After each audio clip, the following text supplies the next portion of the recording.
Coming to you live from the Wallace Civic Center on the campus of Fitchburg State University, Fitchburg Access Television proudly brings to you its coverage of the 2025 Massachusetts State Collegiate Athletic Conference Men's Ice Hockey Championship Game.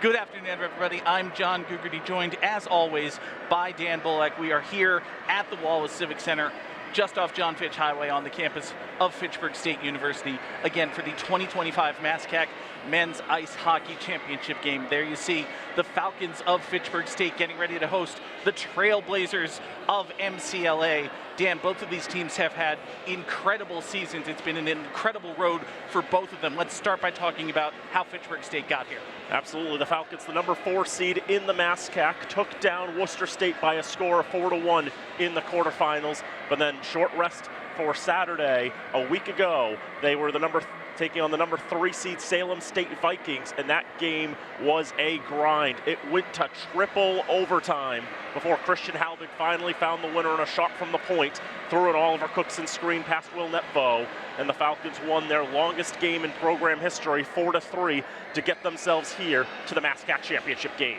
A triple overtime victory in the semifinals for Fitchburg State got them here, but Dan, that is not the only reason they are here. They were the number 4 seed coming into this tournament. They hosted the quarterfinal. If it played out according to chalk, that would have been the last home game for the Falcons this season. But instead, they played the championship game here at home because of the incredible journey that MCLA went through to get to play for the title.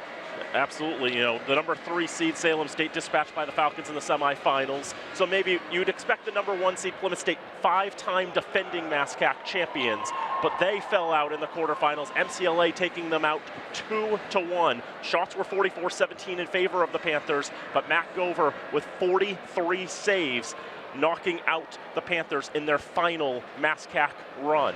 Not going to be 6-time champions. Then they go to the semifinals down in Auburn, taking on the Anna Maria Amcats, and that's an explosive offensive team that Anna Maria brought to the table. Outshot the Trailblazers 64-28 in a 60-minute game. That is pretty incredible, but Gover and the defense was up to the task. 63 saves from Matt Gover, probably around 30 blocked shots for the Trailblazers. They won that game 2-1 as well, knocking out the number 2 seed, meaning Fitchburg State is the number 4 seed, is the highest remaining seed in the MASCAC.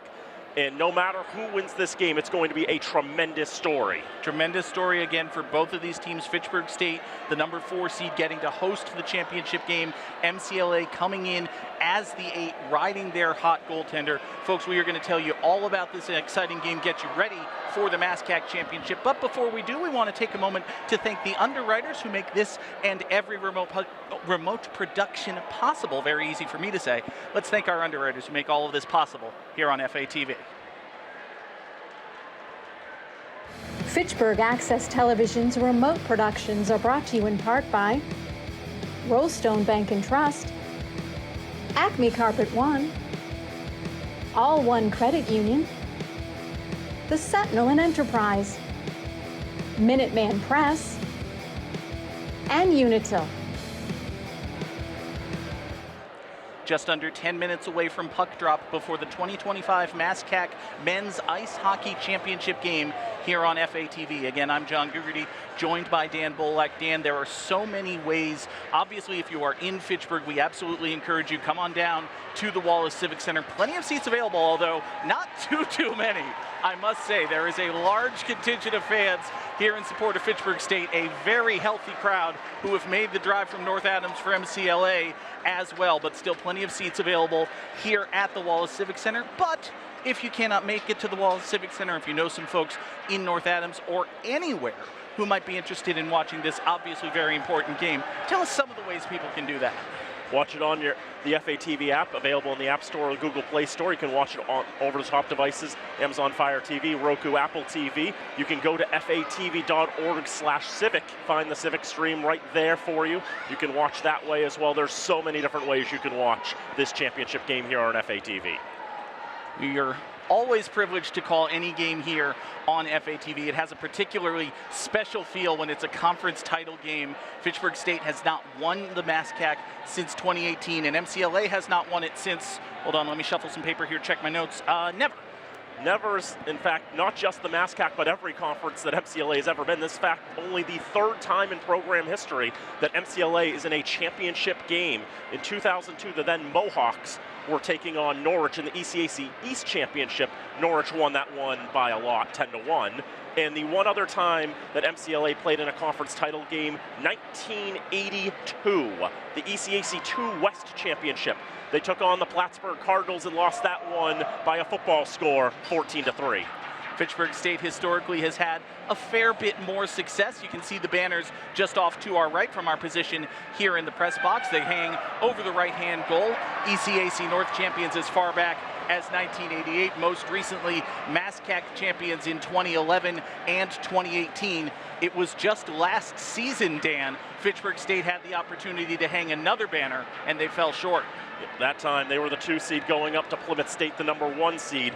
Couldn't get past the Panthers, a 3-0 loss in the 2024 MASCAC championship game.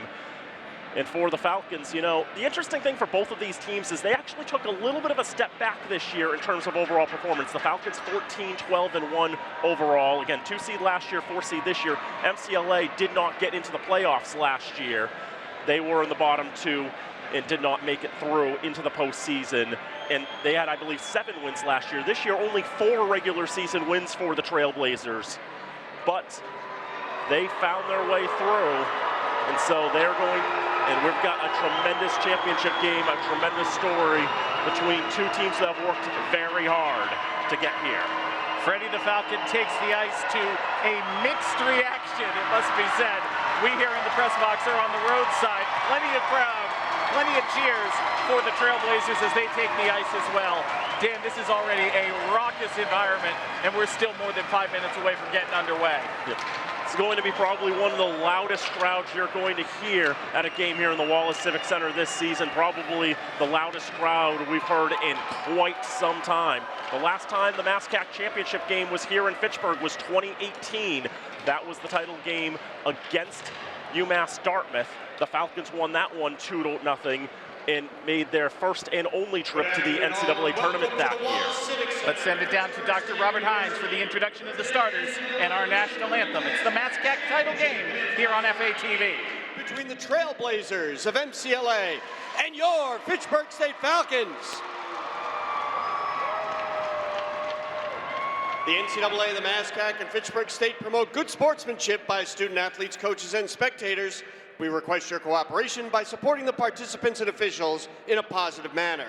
Profanity, racial, or sexist comments directed at officials, student athletes, coaches, or team representatives will not be tolerated and are grounds for removal from the site of competition. Please respect the athletes on the ice and enjoy the spirit of the game. It's now time to introduce the starting lineups first for the visiting Trailblazers of MCLA. At forward, a sophomore from Owings, Maryland, number 18, Gavin Glovitz. At forward, a sophomore from Albany, New York, number 89, Christopher Gallagher. At forward, a sophomore from Champaign, Illinois, number 27, Quinn Murphy. At defense, a sophomore from Bear, Delaware, number 9, Shane Green. At defense, a sophomore from Enfield, Connecticut, number 74, Alex Ferris. And in goal, a sophomore from Atkinson, New Hampshire, number 32, Matthew Gover. MCLA is coached by Jeremiah Ketz in his second season, assisted by Daniel McWhinney. And now the starting lineup for your Fitchburg State Falcons. At forward, a sophomore from Douglas, Massachusetts, number 16, Hunter Dunn. At forward, a sophomore from Courbevoie, France, number 17, Mateo Orme Lynch. At forward, a sophomore from Courbevoie, France, number 33, Eloan Orme Lynch. At defense, a sophomore from Windham, New Hampshire, number 6, Andrew Wallison. At defense, a junior from Oconomowoc, Wisconsin, number 15, Trenton Skaggs. And in the goal, a junior from North Kingstown, Rhode Island, number 29, Max Macchione. Fitchburg State is coached by Dean Fuller in his 41st season, assisted by associate head coach Tom Patty, Chris Kine, Mike Chartrand, Josh Miller, and Cameron Isabel. Fans, at this time, would you please rise as you are able and remove your caps for the playing of the national anthem.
2025 MASCAC Men's Ice Hockey Championship game here on FATV. I'm John Gugerty, joined as always by Dan Bolak. Dan, whenever you see two teams, a 4-seed and an 8-seed, advance to the title game, more often than not, the credit goes to the goaltenders. And I think for both of these teams, these goalies deserve a lot of credit for getting their teams here. Absolutely. 76 saves from Mac Macchione in the conference semifinal against Salem State. Meanwhile, Matt Gover, on the other hand, 63 saves against Anna Maria in the conference semifinal. Combined 139 saves between these two keepers in their most recent games. A triple overtime thriller for Max Macchione and a 60-minute regulation game for Matt Gover. These are two of the hottest goalies in the conference right now. I've been saying for quite a while, Matt Gover is probably the best keeper in the MASCAC and a tough nut to crack, if you will, in goal. The sophomore from Atkinson, New Hampshire, a two-time MASCAC champion golfer, trying to win another trophy, this time an ice hockey title. Gover, 27 games played, .619.2 record, .342 goals against, a .922 save percentage, and one shutout. His 1,078 saves in a season, already fifth best all time. Max Macchione in his ninth appearance, 8th start, 4-3 record, 233 goals against, .937 save percentage. Falcons in the alternate gold uniforms with green numbering and trim. They go left to right in this first period of play. The Trailblazers, the road, dark blue uniforms with gold numbering and trim. They go from right to left. Picked up on the far side by Alex Ferris as he's nudged into the boards. Falcons will go D to D. Now skate up ice from the far side. Here's Hunter Dunn into the zone. He's pushing the boards by Ferris. Behind the net, stolen away, out in front, shot by Eloan Orme. Lynch goes just wide to the left. Andrew Wollaston following on and puts that one wide of the cage. Skaggs goes D to D, off the board, shot flutters towards Gover. He makes the stop there. We're going to be saying the word saved by Gover a lot today, I imagine. Dan, there were two big hits delivered by MCLA within the first 30 seconds, each of which met with screams of applause from the fans here on the near side. Falcons will be called for icing as that passed all the way around and down, and we'll get a draw to one side. One thing that I think is going to be very interesting to watch, particularly in the first half of this first period here, is the energy levels of these two teams. Fitchburg State played on Saturday. MCLA played their semifinal last Sunday. So the Falcons do have the extra day of rest, but they also played pretty much an entire extra hockey game, going to triple overtime on Saturday. MCLA won their semi, of course, in regulation.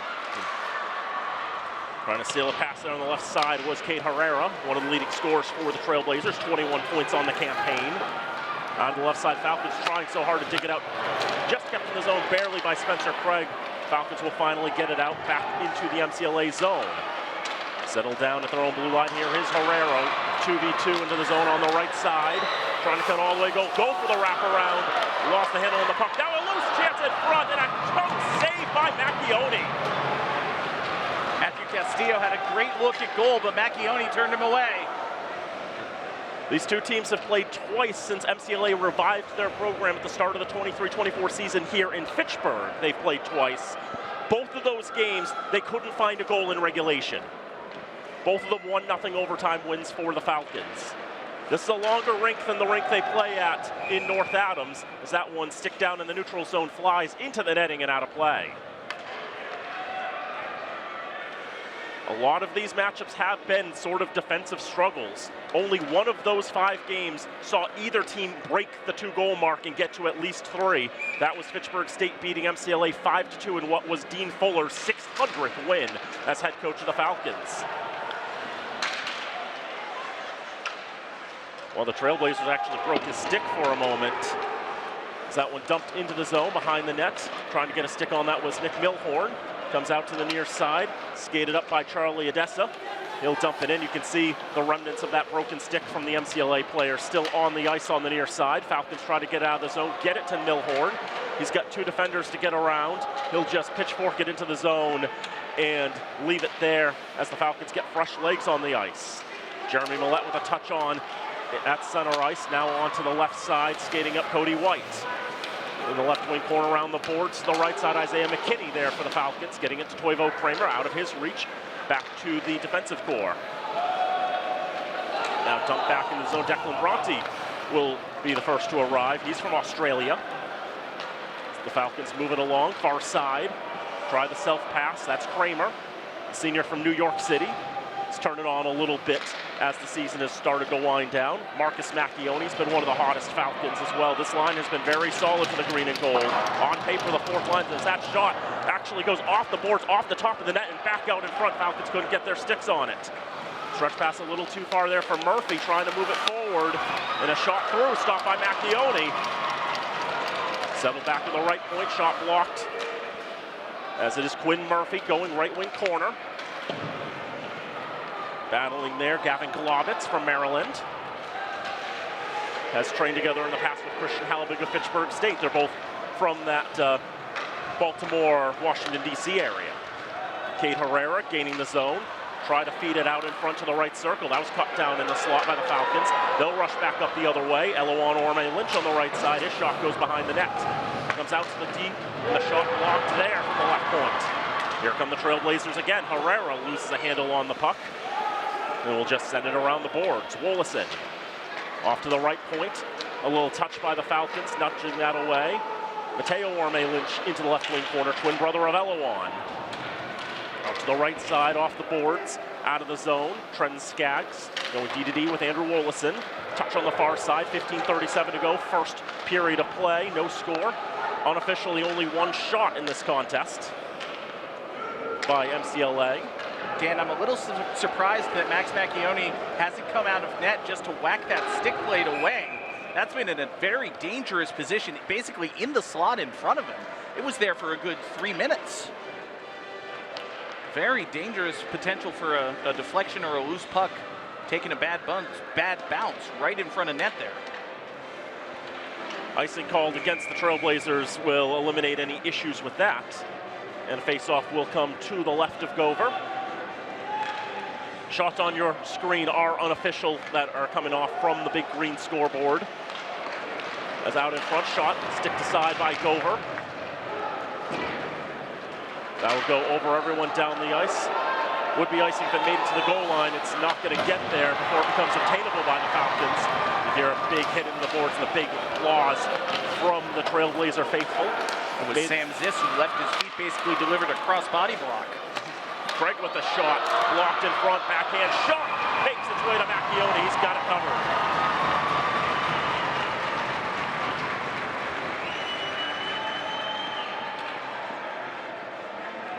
14:54 to go in the first, no score.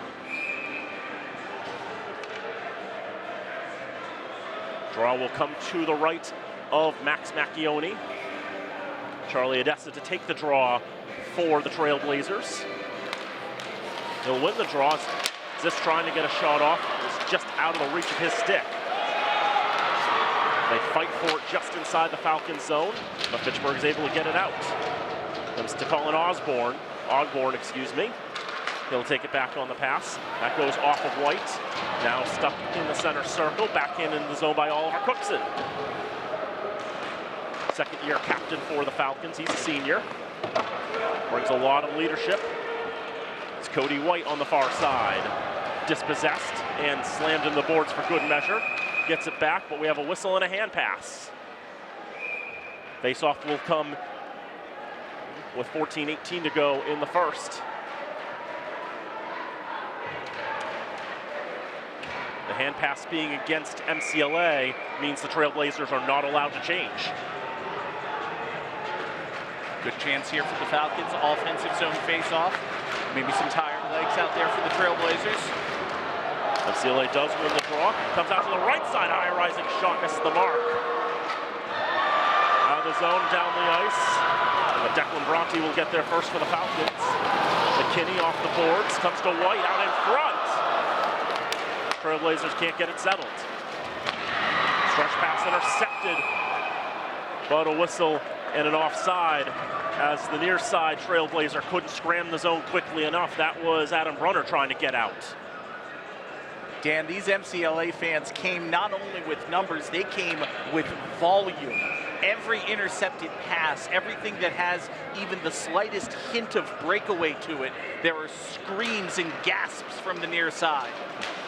A lot of people making the trip 2 hours down Route 2 to Fitchburg from the North Adams area, from the northwest corner of the state, here to cheer on the Trailblazers, what could already be the biggest game of their program's history. They've never been to the NCAA tournament. They've never won a conference title. Trying to change all of that here today. Falcons have it back in their own end. Trying to push it out of the zone, fighting for it in front of the Trailblazer bench. 3-4 players, all trying to dig that out. A fifth one joins the fray. Eventually won out by the Falcons, but back into their own end. Marcus Macchione here on the near side.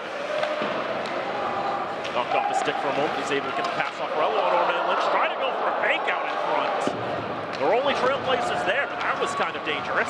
Christopher Gallagher had the puck hit his skate and didn't know where it went. MCLA will take a moment to breathe. Shane Green out to the far side for Alex Ferris. Pass up ice, can't be handled. Here's Eloan Orme Lynch. Into the zone, but obviously fought off the puck there. Sklavich with good positioning. Passed it forward for Murphy. Didn't like the odds, left it there. Get fresh legs on the ice. Mateo Orme Lynch dumped off the puck there. Cade Herrera with a pass. That's offline. Touched along the way. Won't be icing. Jack Johansson for the Falcons. The on-ice captains you'll see in this game today with Cookson. The third captain, Mike Macchione, out. Season-ending injury. All for Cooks on the left side. Tries to feed it for Collins. Finds Johansson instead. His shot is blocked. Johansson still has it in front. Tried to get the shot in the redirection off Cookson, but just couldn't put it right on the mark. Still fighting back in the MCLA end. They get it out. Backhanded down the ice. Schifferl trying to move it along. Dug out on the left side. MCLA trying to break the zone from Luke Ross. His shot turned aside by Macchione. Puck still loose, and Chris Zapata trying to move it along for Sammy Rennick. That's out and back in. Falcons trying to play on anyway, as it's Rennick trying to move it along there. So much pressure from MCLA. A tackle to the ice. Play on, say the officials. These two, when MCLA played Anna Marie on Sunday, there were no penalties in that contest. Looked to me, Dan, like Spencer Craig had a handful of one of the Falcons' arms, kind of dragged him down to the ice with him, but no call was made. It is a conference championship game, and officials often will try to let a little bit go. They don't want to let too much go, but they'll let a little bit go. Some things that may be penalties in regular season games may not necessarily be a penalty here today. Off the neutral zone on the right side. Shot whistles wide. Ferris tries to keep it in at the left point. Now turned around. And Spencer Craig's shot goes off the mark. Falcons with a bit of keep away. Bronte dispossessed, but two Trailblazers run into each other. That mitigates that chance. On the far side left wing corner, Ferris with a touch on Green. Going near side. That'll be into the second row. And a souvenir for a fan. 10 minutes gone in the first period, no score. So we talked at the beginning of the game, Dan, about how I was very curious about the energy levels for these two teams, especially again in the first 10 minutes of the first period. We've now seen the first 10 minutes of the first period, and I could say energy levels are high. Both of these teams are amped. They are ready to go. As my expert analysis, these guys are ready. There is no lingering exhaustion. They've had nearly a week to recover. Chance out in front trying to get to Kramer, whiffs on the shot. We've talked about this a bit too over the last few weeks, but sometimes it's really hard to settle the puck on the ice here at the Wallace Civic Center. It's been a little choppy, it's been tired, is the words that we've been using to describe it. So there may be some chances, some opportunities where it looks like the puck is settled in a prime position to shoot, and you'll see a player flub it. It just happens to happen quite a lot right now. Puck pinballing around in the Falcons slot. Now pulled out to the left side boards, out of the zone. Here comes a rush of Falcons. Here's Hunter Dunn. Dunn breaking in. On goal! Scores!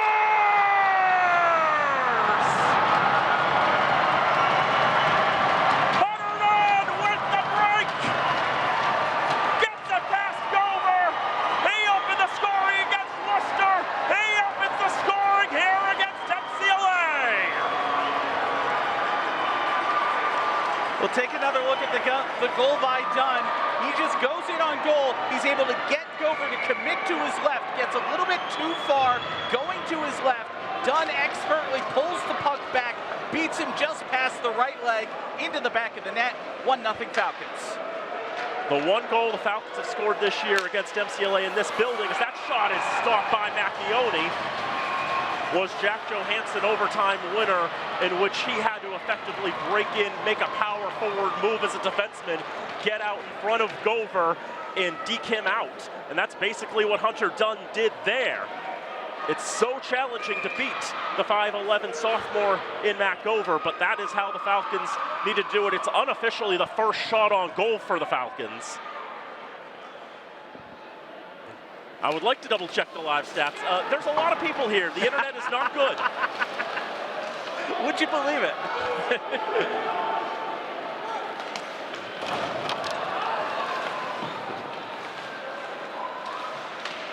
The near side, Schifferl trying to keep it along. Craig trying to keep it at the left point. Comes back out to Schifferl. 10:51 in the first period. Number 16, Hunter Dunn. From number 11, Lynch. Eloan Orme Lynch, I believe, got the lone assist for the Falcons. For Hunter Dunn, it's his 11th goal of the season, second on the team. His team leading 25th point. And I believe this is the third straight home playoff game for the Falcons in which Hunter Dunn got the first strike, because he scored the opening goal in the MASCAC semifinal against UMass Dartmouth last year. No, that's his game, I think. Set the opening pace. No icing here. Falcons trying to move it up ice. Stopped at the MCLA blue line. Rennick trying to protect. Taken by Charlie Odessa. His pass taken by Bronte, though. Comes back out to the right side. Luke Ross will send it around. Macchione behind the net. 29-29, that looks like. To the right point, D to D. Held on the left side. Maybe a couple extra strides for Shane Green. Couldn't take the shot. Sammy Rennick on the far side.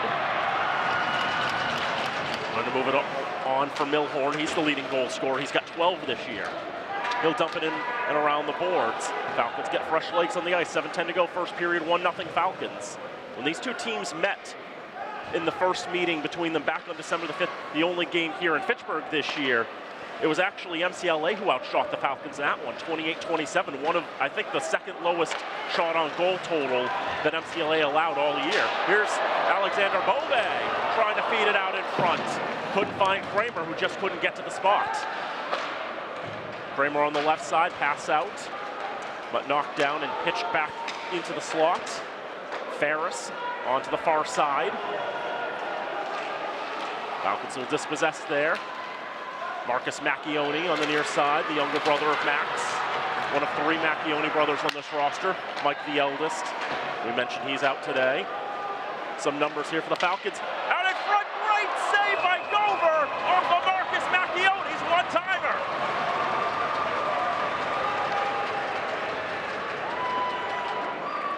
Gover made the initial save, stopping that from getting in, but he didn't get all of it, Dan. He just deflected it straight up.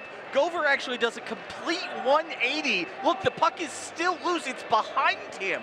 He does a complete 180, turning around and pouncing on it to cover it up before it crosses the line. Draw will come to Gover's right.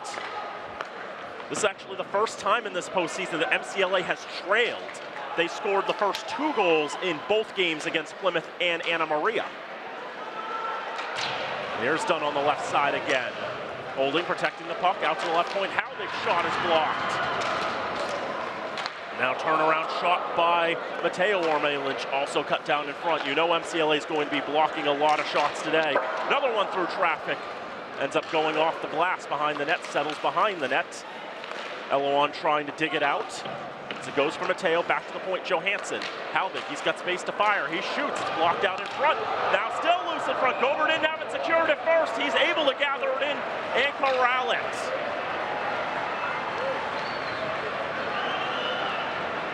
Let's take another look at some of the incredible work done by Matthew Gover here in this first period.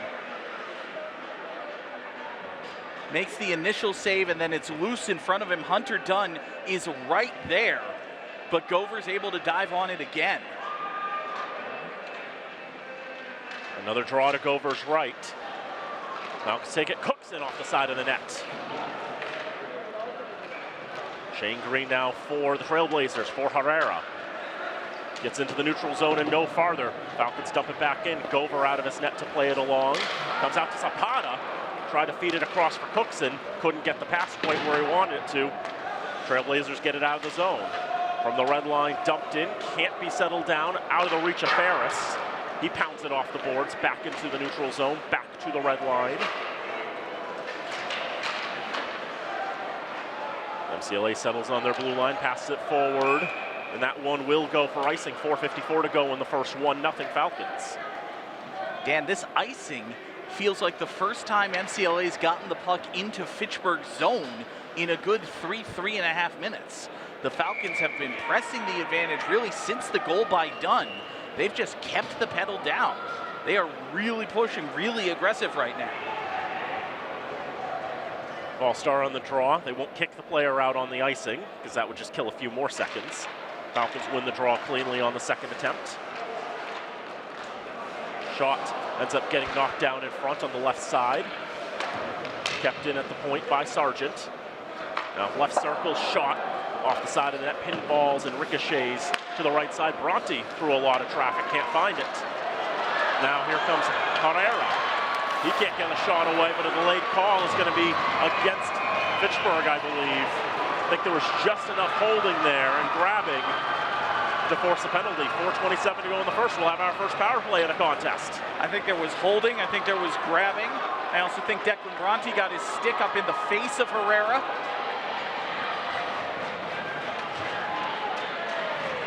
There's a high stick indicated.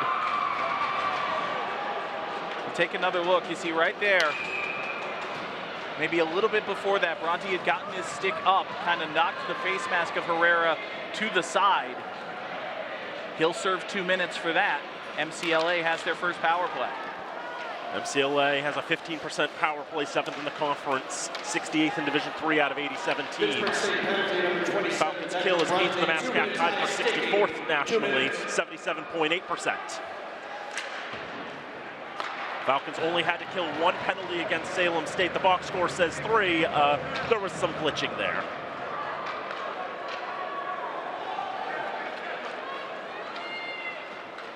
First 30 seconds already killed on this man advantage.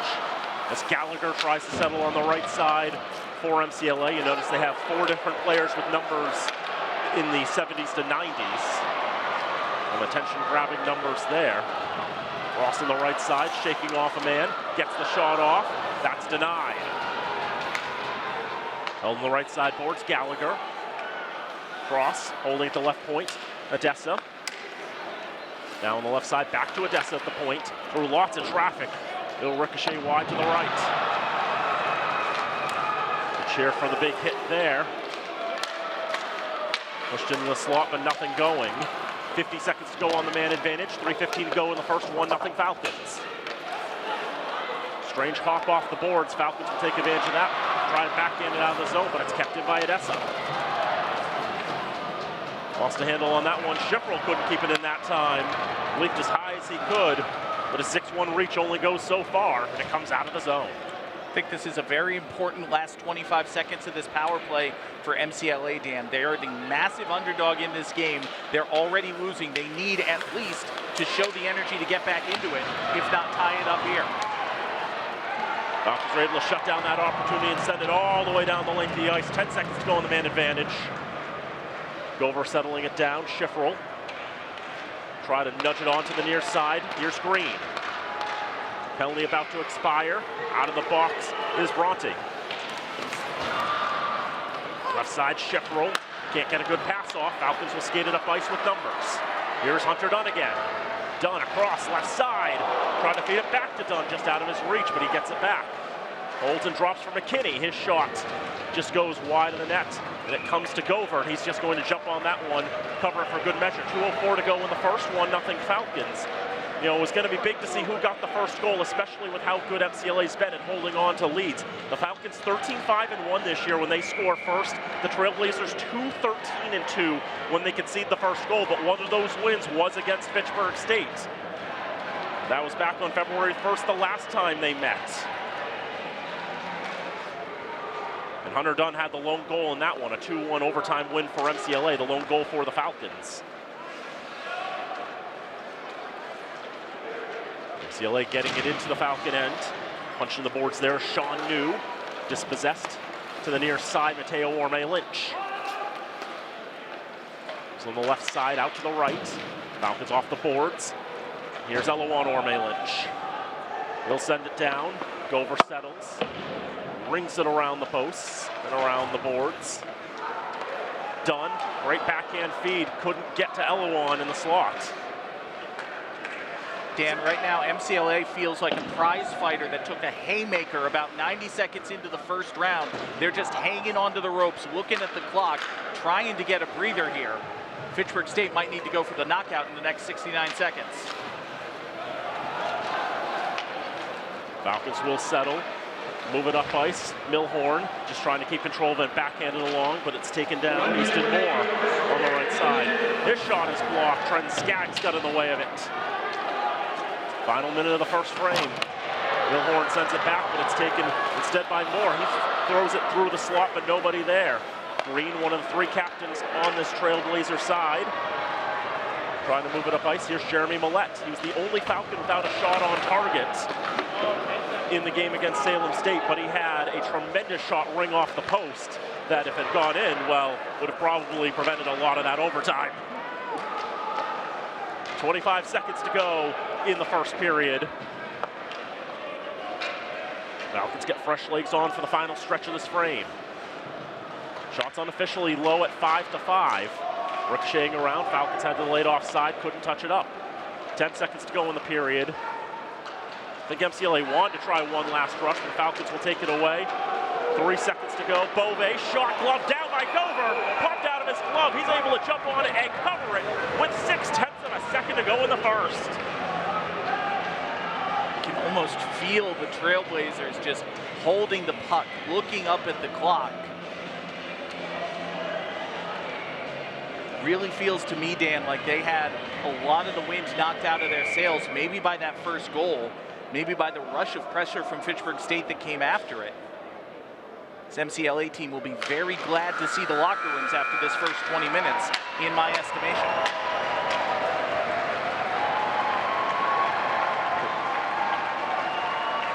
We'll let you listen into the crowd and the roar from the far side. It's about as packed as I've ever seen the Wallace Civic Center through one period of play here in the 2025 MASCAC Championship game. The Falcons lead 1-0 on a goal by Hunter Dunn. It's a tremendous atmosphere here at the Wallace Civic Center. Again, folks, if you are in Fitchburg, there are theoretically seats available. I see a handful of patches of bare bleacher, but the getting is not good. Pickings are slim, so if you're gonna come now. Was a very entertaining first period of hockey. Both teams I thought came out with tremendous energy, very even, very aggressive through the first half of the period. And then, Dan, I really do think it was that goal by Hunter Dunn that kind of changed the momentum a little bit. Yes, because I think the way that MCLA plays, they're playing in a style that is there to help insulate and protect Matt Gover and try to support him the best that they can. And that was a breakdown of that, the fact that Hunter Dunn was able to get around those defenses and get right in on Gover, get that clean break. And from there, they were able to finish the job, get that goal from Hunter Dunn. That first strike also important in these matchups. You know, this is the 6th time MCLA and Fitchburg State have played each other since MCLA brought back ice hockey last season. They'd only scored 16 goals between them in those 5 games. That's not a lot. A lot of defensive struggles, of battles. Especially, and as we mentioned, 3rd time they've played each other here at the Civic Center since they brought back the program. Both the goals that Fitchburg State scored were in overtime in lower man situations, 4-on-3 and 3-on-3. MCLA has not yet scored in 7 periods since bringing back the program in this rink. And another thing you mentioned, Dan, MCLA got out to early 2-0 leads in both of their previous tournament matchups. They were up 2-0 on Plymouth State, wound up winning 2-1. They were up 2-0 over Anna Maria, wound up winning 2-1. If it's gonna be 2-1 in this game, MCLA needs to score the next goal. They trail for the first time in this MASCAC title tournament. We'll see how Jeremiah Kedzie and the Trailblazers are able to rebound. For now, Dan and I will take the remainder of the first period, first intermission with the players. Folks, come on back for the second period. It's the 2025 MASCAC Men's Ice Hockey title game here on FATV.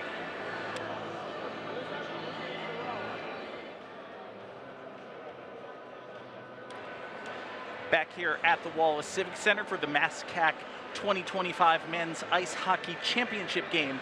I'm John Gugerty, joined by Dan Bolek. Dan, it's been an incredible first period. 1-0 Fitchburg State as we get ready for period number 2. Oh, we saw a lot of action in that first period. We saw a lot of hits, a lot of grinded out hockey. These two teams obviously defensive-minded in their matchups over the last couple of years. We saw more of the same, and we also saw a goal, which, as we talked about, kind of rare in this building when these two teams play each other. Just a little bit. It was a fantastic solo effort by Hunter Dunn, putting the Falcons on the board, 1-0. We'll take a look at some of the highlights from the first 20 minutes of play here. MCLA came out pretty hard with some heavy hits. Chance there on the backhand, turned away by Macchione.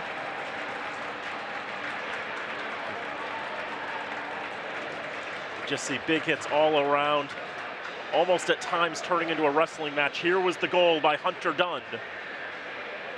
That's our lone strike, and that was one of the rare moments where the defense wasn't able to hold the Falcons at bay. Hunter Dunn earned a break-on goal, deked out Gover, and that's the lone goal. There was a near goal right there, but you can see Gover getting back in position.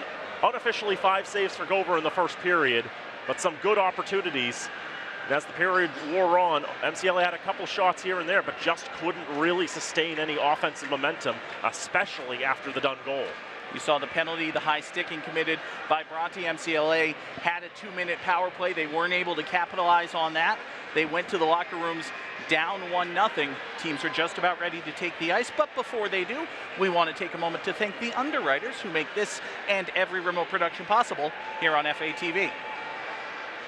Fitchburg Access Television's remote productions are brought to you in part by Rollstone Bank and Trust, Acme Carpet One, What was that?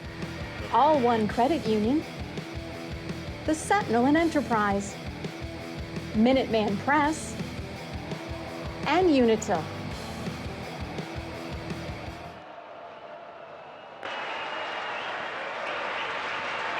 Back at the Wallace Civic Center, just about ready for the second period as the teams take the ice. To a supportive roar from fans of both sides. Dan, this place is packed. There may be, I haven't had the chance to count, there may be more Trailblazers fans than Falcons fans. Of course, there are a large number of fans also out in the lobby as well, watching. That's entirely true. Yeah, where it's nice and warm and heated. Plenty of people have made the trip from the northwest corner of the state, braving that awful hairpin turn in Florida. It is a truly awful hairpin turn. You know exactly the turn I'm talking about. Anyone who's driven Route 2 in that part of the state knows the hairpin turn.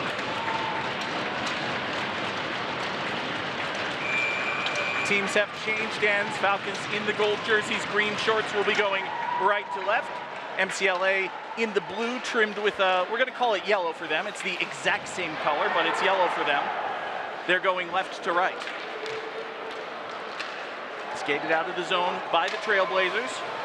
Up ahead for Murphy. Loses the handle back into the MCLA zone.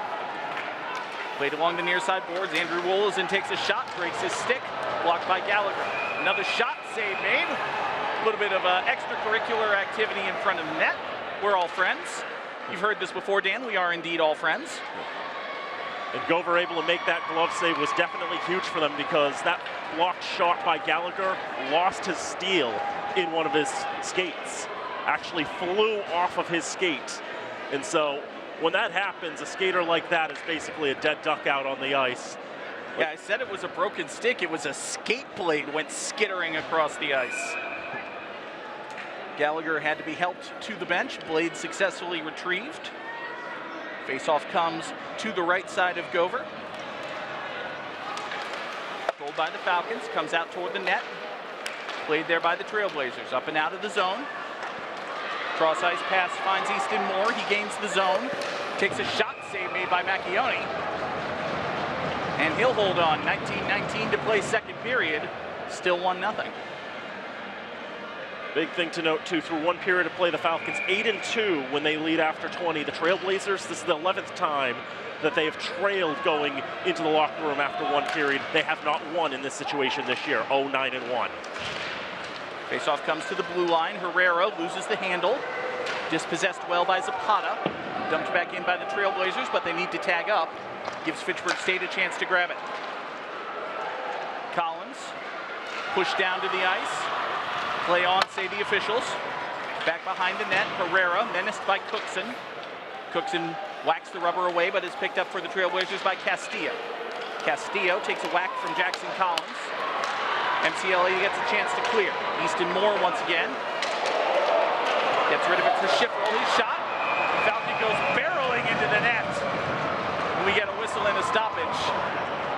I don't think you can play with the net facing the right side board, Stan. Not quite like that. Sean Schifferl was trying to do a really good impression there of Hunter Dunn. His moves that he was making there, matching what Dunn was doing in the first period to score. A great opportunity for the sophomore from Fort Myers, Florida. Just getting around the defenseman, got the shot off.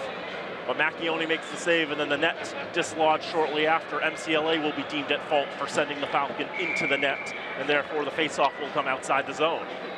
Didn't see the Falcon who went into the net. I did see Shane Green level the hit that sent him in there. So faceoff comes at neutral ice, won by the Falcons. Dumped into the zone, chased down by Nick Milhorn. Back behind the net, along the near side boards for Rennick. His centering pass just barely misses Jeremy Millette. Millette had a chance to make it 2-0. Now back to Rennick, tries and fails to dump it in. Falcons have to tag up. Rennick successful on the second opportunity. Around the horn it goes. Whacked back right the other side. Cleared up by the Trailblazers. Taken center ice into the zone for Millette. Banged out of the boards there, sent right back in for Fitchburg State by Bronte. Pursued by MCLA, this is Connor Nagy. His cross-ice pass finds Odessa, but he's dispossessed. Loose puck at the blue line, Alexander Bove grabs it for Fitchburg. He sends it forward to Macchione. Marcus Macchione centering pass, backhand, never got to him. Chance for a one-timer, Toivo Kramer at the blue line. Passes. Shot is blocked. Loose puck in front of the net. Bove can't find anything. Kramer steps up. His shot. Save made. Gover hangs on to that one. Shot it pretty much right into Gover's gut. Was able to cradle it, hold on, draw the face-off. Imagine that's one of those things too. The rebound control of Gover has obviously made a tremendous number of saves this season. We mentioned he came into today 5th all-time for most saves in a season. If he gets 19 saves today, he will climb all the way up to 2nd on that list. Number 1 is very challenging to reach. He already has 7. Of course, he's faced 8 shots. That's why Fitchburg State has the 1-0 lead. That, after all, is how math works. Taken into the zone, shot off the stick of Sean New. Goes just wide of the net. Kept in at the blue line. Finally able to clear for Fitchburg State is Marcus Macchione. Back into the Trailblazers zone. Poked ahead by Brunner. Goes back behind the Fitchburg net. Falcons will reset. This is Trenton Skaggs, skates it into the blue line. Has it knocked away from him by Alex Ferris. And the Trailblazers will gather. Brunner again. Back behind the net. Pursued in the corner by Gallagher. Cleared out of the zone for the Falcons. Good defensive work there by Mateo Orme-Lynch. Castillo can't handle for MCLA. Chance for Hunter Dunn. Centering pass for Orme-Lynch. Can't get the shot off. Big hit sends the Trailblazer to the ice. No call. Chance for the Falcons. Shot save made by Gover. Rebound played back behind the net. It's Eloan Orme-Lynch doing everything he can. Kept in at the blue line. Christian Hallbig shot takes a deflection from Castillo. Very nearly fooled his own goaltender. Gover was ready to catch that. Castillo nearly knocked it through his 5-hole. Back behind the MCLA net now. Just 4 minutes gone in this second period. Trailblazers gain the zone. Shot goes just wide of the net. Gathered by Ogborn at the near side. His shot goes through 3 guys before finally being saved by Macchione. I think everybody assumed that would take a deflection, and it never did. Back into the Fitchburg zone now. Easton Moore slammed into the boards. Puck goes to the far corner. Whacked towards center near Hunter Dunn. But Connor Nagy is closest to it. He plays for MCLA. Schifferl leaves it for Moore. Moore to the face-off circle. Centering pass blocked by Zapata. Good defensive work by him. Back now behind the Falcon net. Out to the point. Shot save made by Macchione. Rebound is covered up.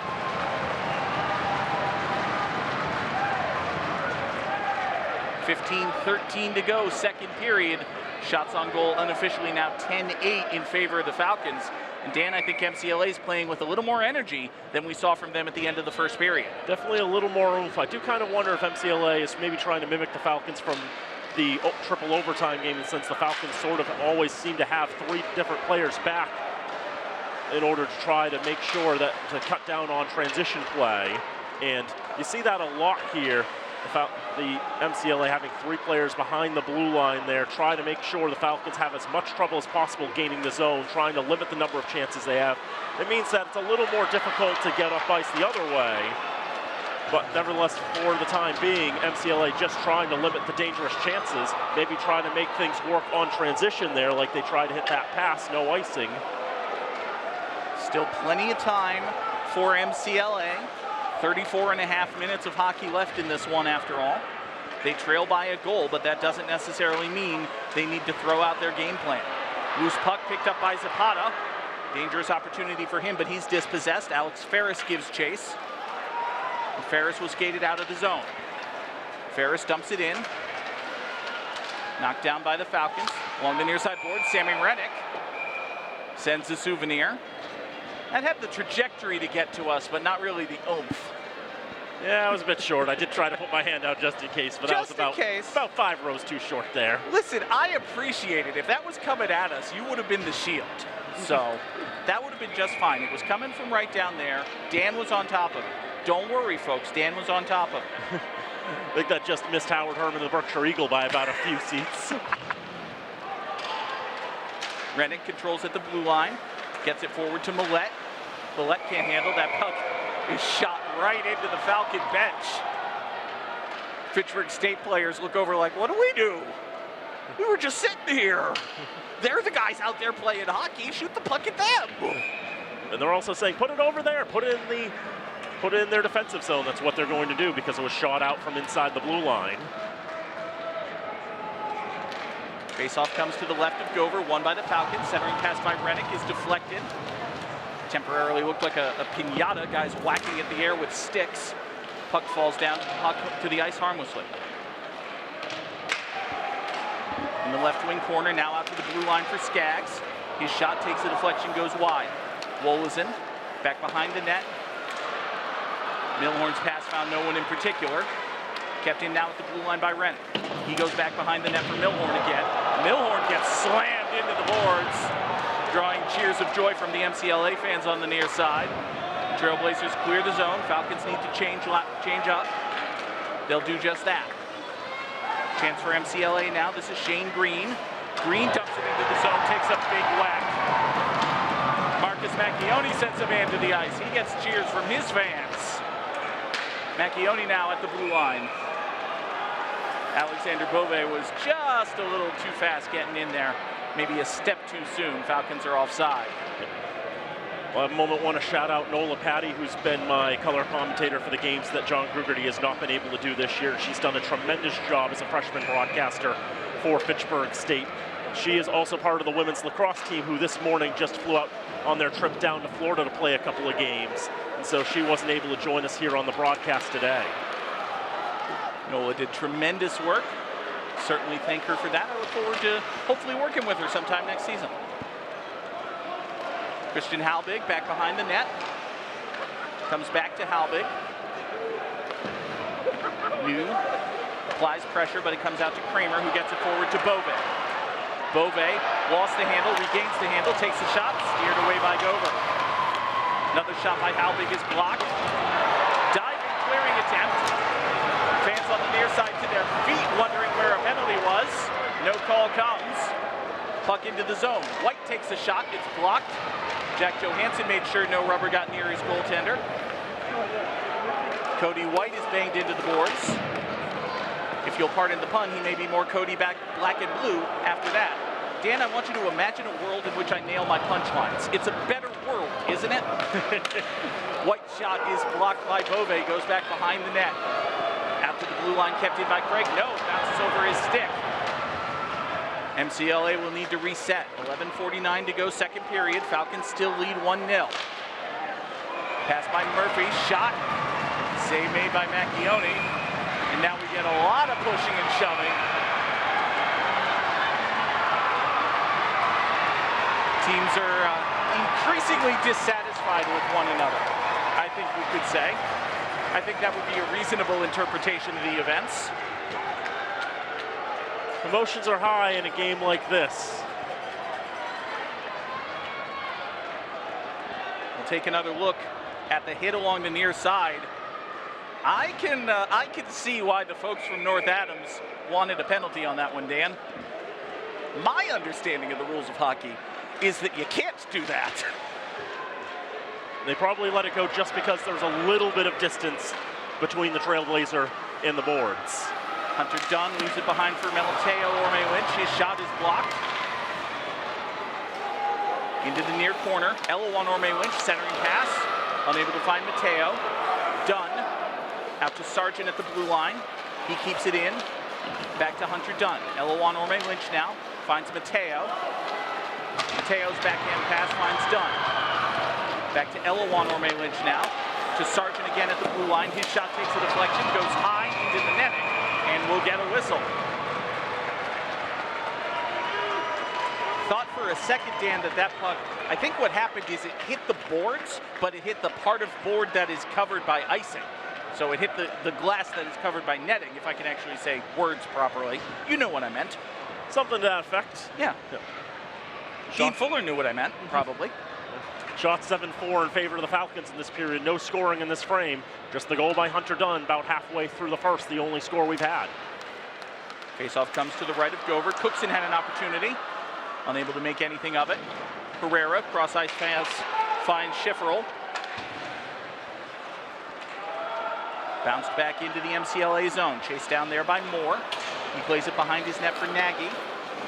Nagy ahead for Schifferl, takes a deflection off of his stick. There will be no icing, or rather there will be.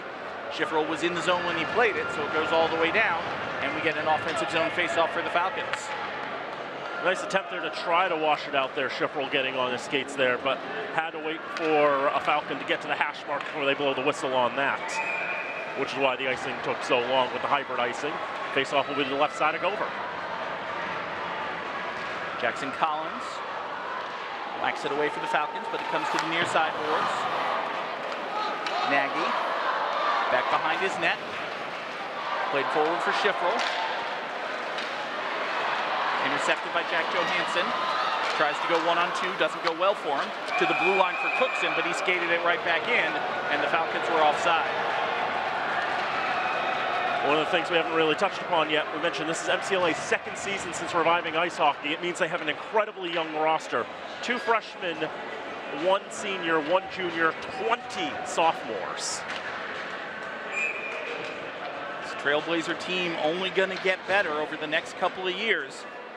Nobody expected them to be here. I think nobody expected them to be here until there were about 5 minutes left in the semifinal game, to be honest with you. Part where you're thinking, I mean, I didn't expect them to be there until there was 0 time left in the semifinal game. And talking with Coach Jeremiah Ketz, he mentioned, you know, it's like, in a sense, they're playing with house money. I mean, this has been a heck of a ride for MCLA, no matter how this game ends today. And they've brought a lot of attention to North Adams. Played at the red line into the Falcon zone. Johansson finds Halbig. Tried to make a long pass to Rennick. Loose puck picked up by Milhorn. Backhand shot save made by Gover. And he dives on the loose puck. Great opportunity there, Dan, for Nick Milhorn, the sophomore from Brownstown, Michigan. Looks like nothing, then it finally turns to something, but Gover just sticks right with him, and in a sense, Milhorn just didn't have the space to do a whole lot, just had to get it on goal and see what would happen. Matt Gover's too good to let a shot like that beat him. 13 saves now for the sophomore netminder. Cody White encouraged to be better at face-off somehow. He did so that time. Shot by Bronte's blocked. Breakaway opportunity for MCLA. Player lost his skates, however. Comes to nothing. Shot from the blue line, snatched out of the air by Gover. We'll get another whistle. 9:30 to play, second period. Falcons still lead 1-0. Winner of this game, of course, advances to the 14-team NCAA tournament, where they will be the 14th team. I think we can safely assume that. Yeah, that's a pretty fair assumption. White. Cross-ice pass just a little bit too long for New, and it will be icing. Come all the way back down the other end. The NPI, which is what determines the at-large candidates for the NCAA tournament. The Falcons coming today ranked 53rd out of 87 teams. MCLA is 80th. That's 8th worst. So you're telling me neither of them is likely to be picked for a 14-team tournament? As an at-large, yeah. Yeah, okay. Seems reasonable. Face-off won by the Trailblazers. Aggressively skating into the zone is Blavitz. He's dispossessed, puck comes back behind the net. Battle along the near side boards, New takes a shot, snatched out of the air. Great job there by Max Macchione, reaching out with the left-handed glove, snagging that puck before it could go any further. Take another look at this one. Just a one-time opportunity, loose puck. New had a line on net, but Macchione was right there ready for it. Faceoff comes to the left of the Falcon netminder. Trenton Skaggs sends it behind the goal. Eloan Orme-Lynch ahead to Hunter Dunn. Dunn, of course, has the one goal in this game. Dunn finds Skaggs, shot save made by Gover. Gover went toppling to the ice. Falcons were unable to capitalize. Wolozin gives chase as the puck comes along the near side. Back out to Dunn. He keeps it in at the blue line, but it's cleared out by the Trailblazers. Skaggs gives chase. 8.5 minutes to go here, second period. Wolozin can't clear it. He's being harassed by Herrera. Finally plays it off the boards for Eloan Orme-Lynch, and the Falcons clear. Sent right back in by Green. Fitchburg gathers again and clears again. Eloan Orme-Lynch can't get rid of it. Dunn takes a try. Moore harasses him along the near side boards. Now Eloan Orme-Lynch again. Swing and a miss on the shot. Chance for the Trailblazers going the other way. This is Ferris at the blue line. Shot save made by Macchione. Had a little bit of trouble, it looked like, with that one, Dan. He caught it just above, or just rather below the right shoulder. Juggled it a little bit, but he was able to hang on, get the whistle. The Falcons were in the middle of a line change there. The defense corps had to jump onto the ice very quickly to get in position. Able to hold Ferris to that shot, and Macchione able to track that one. He's a very athletic goaltender, is the junior from North Kingstown, Rhode Island, Max Macchione. Missed a lot of this season with injury. This is why it's only his 9th game played this season. In fact, his first game back from injury was that second meeting against MCLA back on February the 1st, in which Macchione made 34 saves on 36 shots, but outplayed that night by Matt Gover's 43 of 44. They're having a little bit of trouble with the MCLA net. I don't think it came off of its moorings, but it definitely got a little bit loose. They're trying to get it back in place. Everything seems to be secure. We will play some ice hockey. 7:59 to go, second period. Falcons lead 1-0. Faceoff comes to the left of Macchione. Nagy takes a shot, deflected in traffic. Backhand opportunity, goes up over the net. Centering pass, shot save made by Macchione. And Fitchburg State will clear the zone. MCLA fans cheering at the opportunity. Falcon fans cheering at the saves. An incredibly entertaining game, and we still have basically half of it to go. Goes without saying, that's the best chance that MCLA's had of getting on the board. A couple of great chances, and there is Macchione's athleticism at work. You know, getting back on his skates, getting back down in position, making the save. And the Falcons defense supporting him in clearing out the rebounds. Faceoff comes to the left of Gover. Milhorn centering pass, looking for Millette, but it was broken up. Chance for the Trailblazers with numbers if they hurry. Gaining the zone, shot goes wide of the net. Along the near side boards, kept in at the blue line by White. He'll send it back behind the net. Johansson for Fitchburg, gets it ahead to Halbig. Trailblazer lost his stick. Brunner will come on to replace him. Far corner. Spencer Craig gets it ahead. Unable to clear the zone, now finally doing so is MCLA. Luke Ross sends it back behind the Fitchburg net. Gathered back there by Brunner. He's dispossessed, cleared by Fitchburg State. Now a chance for the Falcons. Milhorn. His shot takes a deflection, goes up into the netting, and we get another stoppage. It's been fits and starts, I think you could say, Dan. Back and forth for a little bit, but there hasn't been that long extended period of play. There's been whistles and icings and pucks going into netting, kind of breaking up the flow over the last few minutes. Talked with Dean Fuller and Jeremiah Ketz before the game. I think both sides acknowledged this was going to be that type of grinded out, close ice hockey game between these two teams. After all, dancing on the razor's edge, afraid of making any mistakes in a sense, but knowing there are going to be times where they got to take the gamble wherever it may be. Cody White takes a shot, takes a deflection off his stick. comes to the near side board. Ogborn from the blue line. His shot goes wide. Marcus Macchione rather, will flip it up out of the zone. Played back in by the Trailblazers. Sargent sends it across ice. Cleared out to Bove. Grabbed at the red line, but losing his skate was Marcus Macchione. Chance now for the Trailblazers. Green to White. White takes a shoulder block, goes down to the ice. Was a big hit by Isaiah McKinney, but a fair one indeed. Macchione is able to cover up as the puck just trickled in on him. McKinney is the tallest skater for the Falcons, 6 feet 4 inches tall. He can tangle up there as he was going for the puck. We've mentioned only one penalty in this contest. The officials have been letting them play. Faceoff comes to the right. Back behind the Falcon net. At the blue line, Ferris is able to keep it in. Pokes it forward. Falcons gather, clear the zone. Just barely over the line. Ferris skates it back in. His shot. Save made by Macchione. No nonsense there. He'll hang on.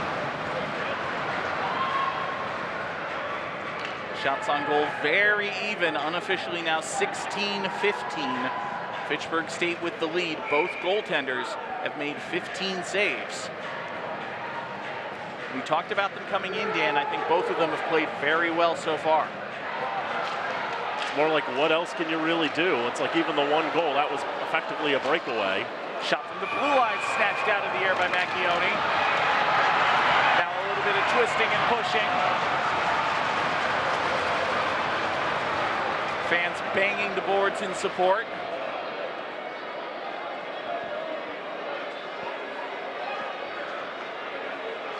Gavin Globitz getting into it with a couple of different Falcons. Trenton Skaggs, Andrew Wolozin.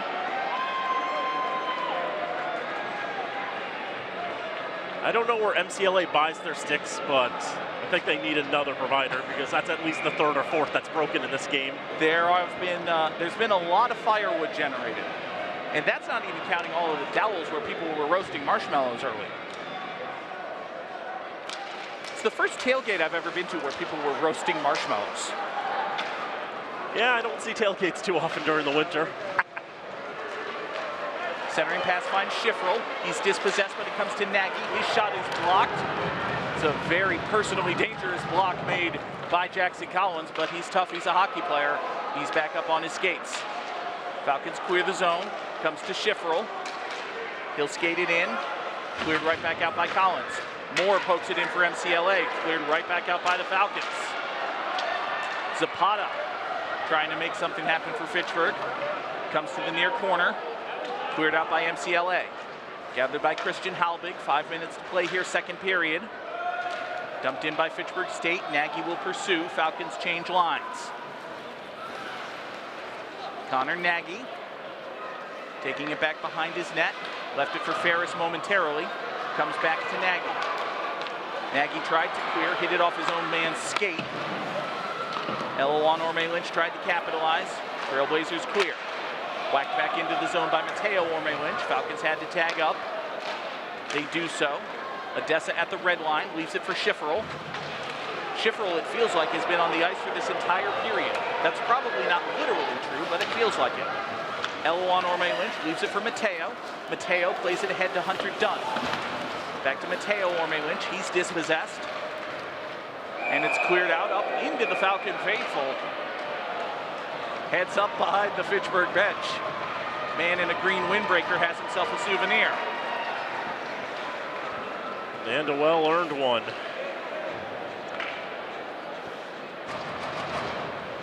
Number of other conference championship games going on as we speak. Curry hosting Endicott in the Conference New England Championship. St. Norbert hosting Adrian right now in the Northern Collegiate Hockey Association Championship. We mentioned the internet's bad here, so no updates coming on this broadcast.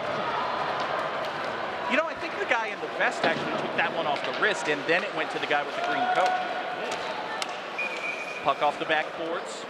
Comes in on Gover, and he'll just cover up. It's a file not found. Nobody's internet is loading. 4:04 to play here, second period. You planned that, didn't you, Dan? If you didn't make the joke, I would have.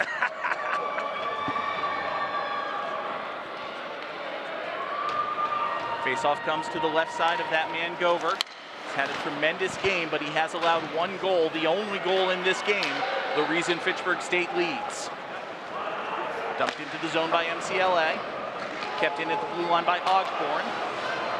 Sargent couldn't clear it. White. Has it taken away from him. Now Jeremy Millette skates in 1-on-2, but he's got pursuit behind him. He takes a shot. Saved by Gover. Good job there by Matthew Gover, coming off his line a little bit, reaching out and making that save, preventing anything more dangerous from happening and giving his team a chance to change up. Yep, another save for Gover. Again, 1,078 saves coming into today. The goalie's second in the nation in saves made this season, 784. That was Will Netbo of Salem State. So just a few more. Just a few more. Yeah, quite a few more. Battle for along the near side. Rolls and shot from the blue line is blocked. Great job by New putting his body on the line for that one. Sean New, the sophomore from Wake Forest. Puck comes back behind the MCLA net. Out to boot at the New at the blue line. Wolozin sends it right back in. Try this again, say the Trailblazers. They'll play it off the boards, out into the Falcon zone. Wolozin shins it down, gets it ahead to Kramer. Sent right back in to guess who, Andrew Wolozin. This time he'll try Skaggs. Skaggs plays it ahead for Macchione, but he loses the handle. Gallagher skates it in. Hey Dan, an MCLA player has lost his stick, imagine that. Loose puck comes in on Macchione. He'll cover up. Gallagher went to the ice after he lost his stick. Doesn't seem entirely sporting to hit a man who can't defend himself, but okay.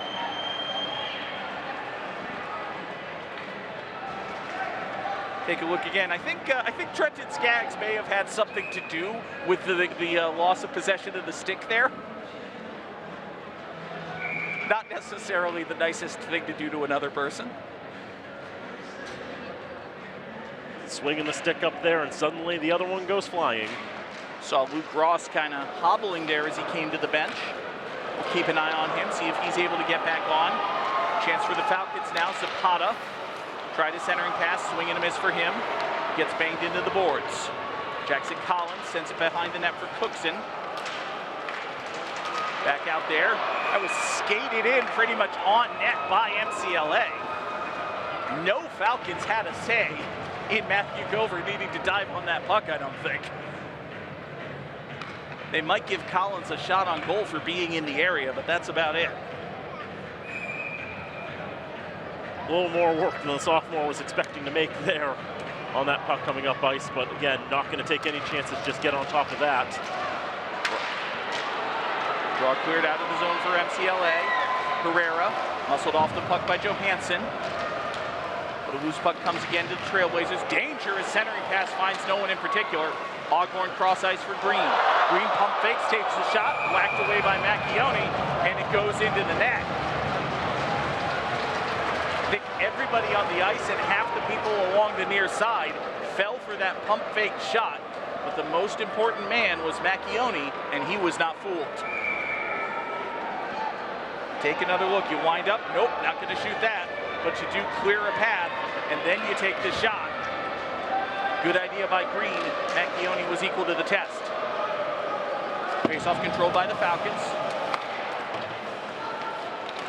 In the near corner, Dunn skates it out himself. His cross-ice pass is intercepted. Kept in at the blue line. Centering pass for Zinn. Shot, save made by Macchione. Swatted out of the air. Players diving and whacking at the puck. Finally, Max Macchione's able to cover it up. MCLA, Dan, in these last 2 minutes of this second period is making a very aggressive push.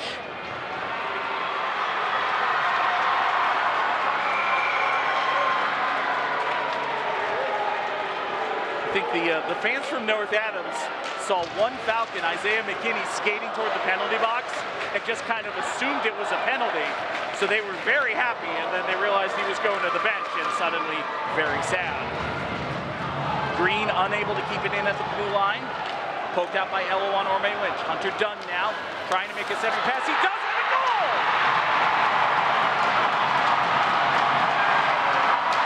Mateo Orme Lynch on the pass from Hunter Dunn just taps it into the net. It is 2-0 Fitchburg State. This starting line for the Falcons have been so dynamic in the second half of the year. Hunter Dunn with the Orme Lynch twins, beautifully fed for the one-timer.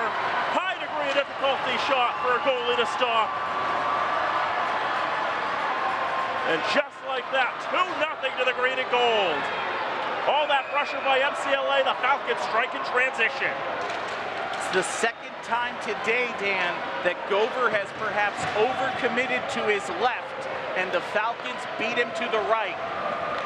There was not a lot of velocity on that shot by Mateo Orme Lynch, but it was perfectly positioned. Now Milhorn with an opportunity. Save made by Gover.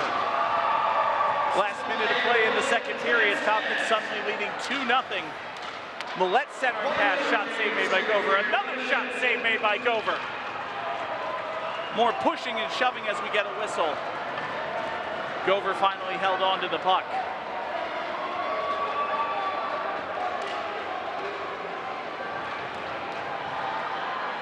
It's been quite something watching these teams work so hard just to move the puck up ice. How everybody is getting on top of everybody trying to win those battles. Sometimes you just get that small sliver of space in which you have an opportunity and it all works out. And that's one for the ceiling monster. Alex Ferris finding out just exactly how tall the ceiling is here at the Walls Civic Center. Not the shortest in the world, but not the tallest. Taller than it used to be, I think. Maybe. It used to be a little bit lower, or at least feel a little bit lower. I think more feel than it was, yeah. But anyway, for Mateo Orme Lynch, that was his 6th goal of the season, third straight game with a goal, in fact. Johansson pursues the loose puck. 3rd and last 4. Okay, I'm forgetting now everything. Gaining the zone is new. He loses the handle, sent back in, but the Trailblazers need to tag up. 27 seconds to play here, second period. Fitchburg State can get one more push if they want it, but Kramer's dispossessed by White. Wait, Beauvais got it. Chance for the Falcons. 18 seconds left. Beauvais gains the zone, loses the handle, however. Out to the blue line, kept in by Johansson. Try to clear it once again with 10 seconds left. Chance maybe for the Trailblazers if they hurry. White, centering pass, finds no one in particular. Comes all the way in on Macchione. He's going to have to dive and cover it up. And some more pleasantries, shall we say, on the far side boards. Trailblazer player actually went down to the ice. That's Spencer Craig who's down. He'll get up with a little help from his friends.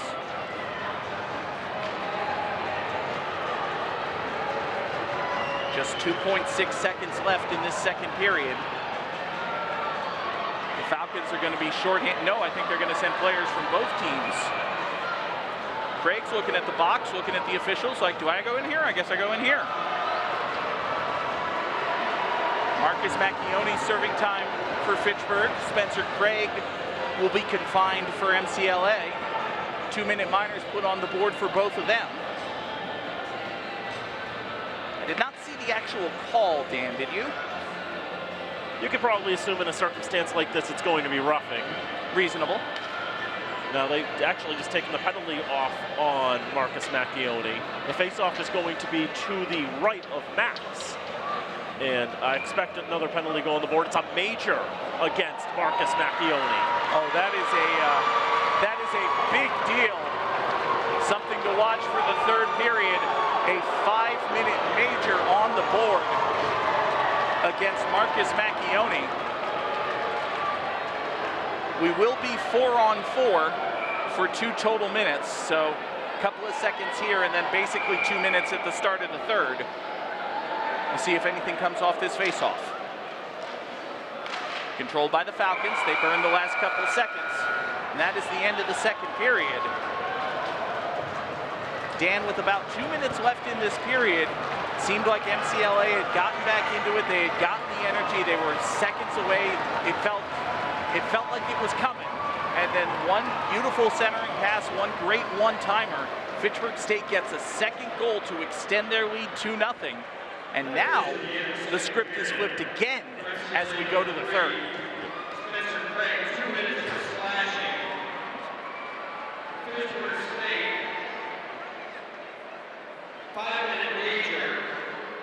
For cross-checking, number 21, Marcus Macchione. So Craig serves 2 minutes for slashing. Macchione gets a 5-minute major for cross-checking. All but 2 seconds of those penalties will be served by both players in the third period. But Dan, this was a very exciting, very entertaining, very eventful second period of hockey. A lot of great opportunities. We saw MCLA with some of their best chances, but Max Macchione has been up to the task, playing tremendously well in goal for the Falcons. Mac Overs made some great saves on the other side as well. It's just been 2 great opportunities for the Falcons to take advantage of, and 2 goals for the Falcons. And 2-0 through 40 minutes of play. Going into the locker rooms after 2 periods of play, the Falcons are 10-2-1. MCLA, I mentioned 0-9-1 when trailing after 20, 0-10 when trailing after 40. It's been an incredible run for the 8th-seeded Trailblazers, knocking off the 1 seed in Plymouth State in the quarterfinals, knocking off the 2 seed in Anna Maria in the semis. In both of those games, Dan, and we've mentioned it already, they took 2-0 leads, did MCLA. Now in the MASCAC title game, still as heavy underdogs, they find themselves trailing by 2 with just 20 minutes to play. It's definitely a challenging position. I know Coach Ketz told Tim Costello of USCHO earlier this week that, in a sense, in this playoff run, the Trailblazers have not faced adversity because they've been able to take those early leads and hold on to it. They had yet to trail in the postseason, and now they do. How do they respond? You have to imagine in the third period, they're going to be a little more aggressive.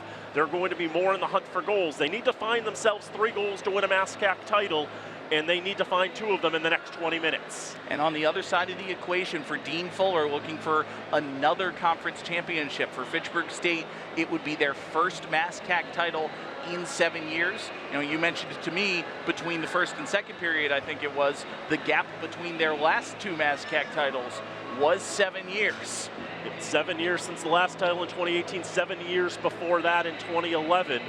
So there's a bit of a theme there, and we also mentioned, you know, Fitchburg State was the last team to win the MASCAC championship. That wasn't Plymouth. Plymouth won 5 seasons in a row, and there was a pandemic that wiped out the 6th and all of that. And the last time that Plymouth State got knocked out in the quarterfinals in 2011, Fitchburg State happened to win the MASCAC that year too. There's so many different ties and other things. Doesn't really mean anything, not really. It's just cool oddities. 20 minutes left for Fitchburg State. They hold a 2-0 lead. If they can preserve this lead, they will be the MASCAC champions. For MCLA, 20 minutes left in a Cinderella season. They need 2 goals to stay alive. Folks, it all comes down to the third period. We will have it for you here. But for now, Dan and I will take the break. Come on back for the third and final period of regulation of the 2025 MASCAC Men's Ice Hockey Championship game here on FATV.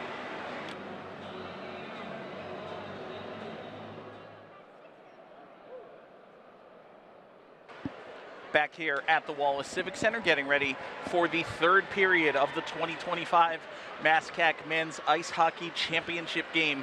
Fitchburg State leads MCLA 2-0. Dan, it all comes down to this. The last period of the season, perhaps, for MCLA. They can't hold anything back now. Played a tremendous game thus far. Shots have been relatively equal. Shots in that last period were 14-13 in favor of the Falcons. That 1 shot difference was the difference in that period. The goal by Mateo Orme Lynch to make it 2-0 to the green and gold. You saw the Trailblazers of MCLA. You saw just a moment ago Dean Fuller, the head coach of the Falcons, getting ready to bring his players back out. Let's take a look at some of the highlights of the second period. It's been a very physical game. Fans on both sides think maybe there should have been a few more penalties called than there were. Plenty of good chances for MCLA, plenty of good saves made by both goaltenders, really. There's another big hit delivered that time by Mateo Orme-Lynch. He got a shot out of that. Another big hit into the board. Falcon fans wanted a penalty against MCLA for this one.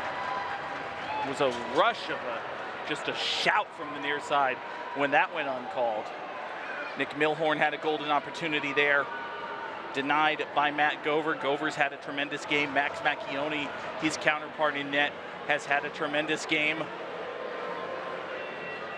Another great save there by Gover. The shot there by Alex Ferris, turned away by Macchione. Both goaltenders, Dan, standing on their heads at times to keep these pucks out of the net. The tremendous poise of these netminders, the way they played. They've both made 18 saves. Gover's now up to third all-time, by the way. Most saves any goaltender has made in a season in the 21st century. There's been some pushing and shoving. Here was the goal right there. No, actually, that's not the goal yet. Got ahead of myself. Mateo Orme-Lynch had the puck, and he will score shortly because he trends Skaggs, yeeting a stick out of the hands of Christopher Gallagher. Here is the goal. The feed across, the one-timer poked past by Mateo Orme-Lynch. It's his third goal in the last 4 games after 3 goals in the first 24, all in the same game too. Teams are taking the ice as we get ready for the third period. As they do, let's take a moment to thank our underwriters who make this and all our remote productions possible here on FATV. Fitchburg Access Television's remote productions are brought to you in part by Rollstone Bank and Trust, Acme Carpet One, All One Credit Union, the Sentinel and Enterprise, Minuteman Press, and Unitil. John Gugerty, Daniel Bolak here with you at the Wallace Civic Center on the campus of Fitchburg State University. The Falcons of Fitchburg State 20 minutes away from potentially their third MASCAC championship. They were conference champions in 2011, conference champions again in 2018. They hold a 2-0 lead as we get ready for the period number 3. On the other side, the Trailblazers of MCLA have never won a conference title. It would be their first. If they are to do it, they need 2 goals. We are underway, and here with the play-by-play is Dan Bolak. Minute 55 of 4-on-4 time, and then a 3-minute major power play for MCLA. Marcus Macchione called for a cross-check, a major, in the last seconds of the second period.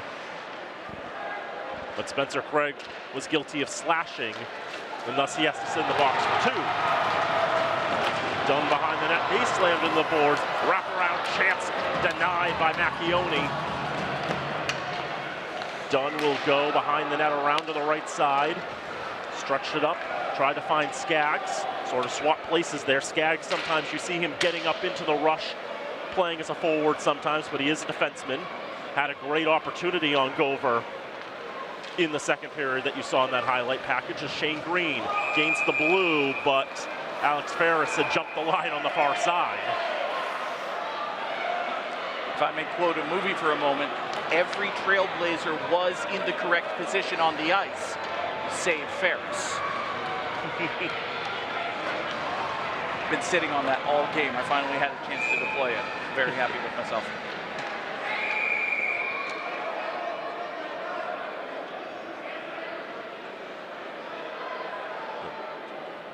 Linesman checking with the other linesman on something.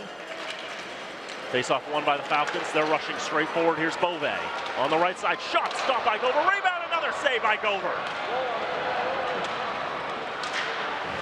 Trailblazers get out of the zone, and it's knocked back in. It was Eloan Orme-Lynch who followed Alexander Beauvais in. Actually, excuse me, it was Mateo Orme-Lynch who had the chance. Nearly his second goal of the game. 38 seconds to go on the 4-on-4. Cross to the right side, Connor Nagy.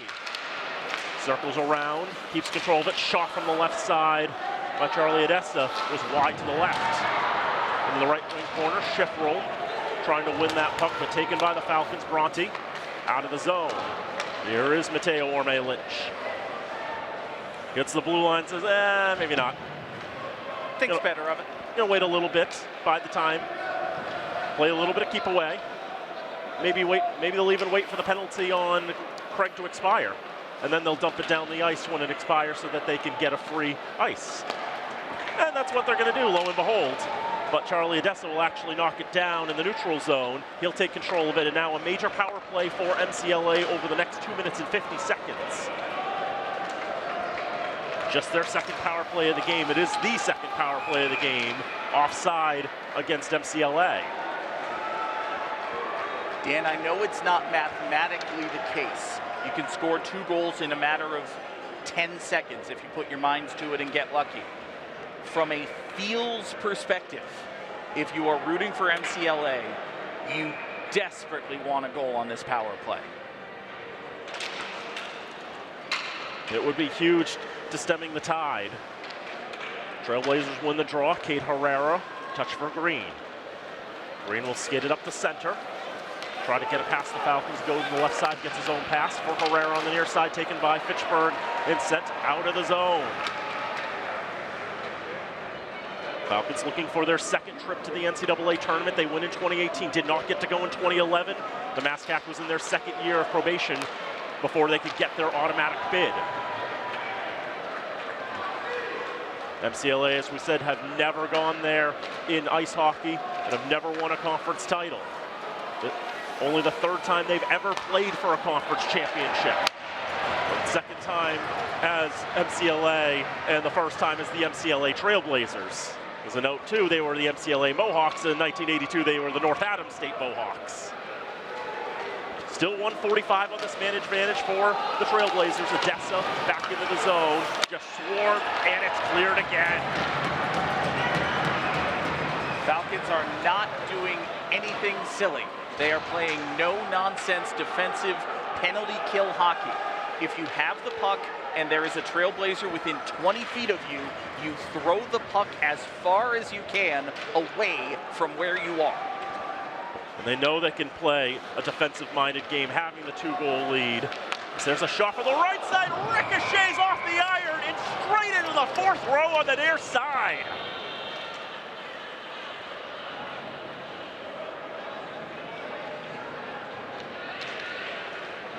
Boy, that puck flew. That went up and banged off the ceiling.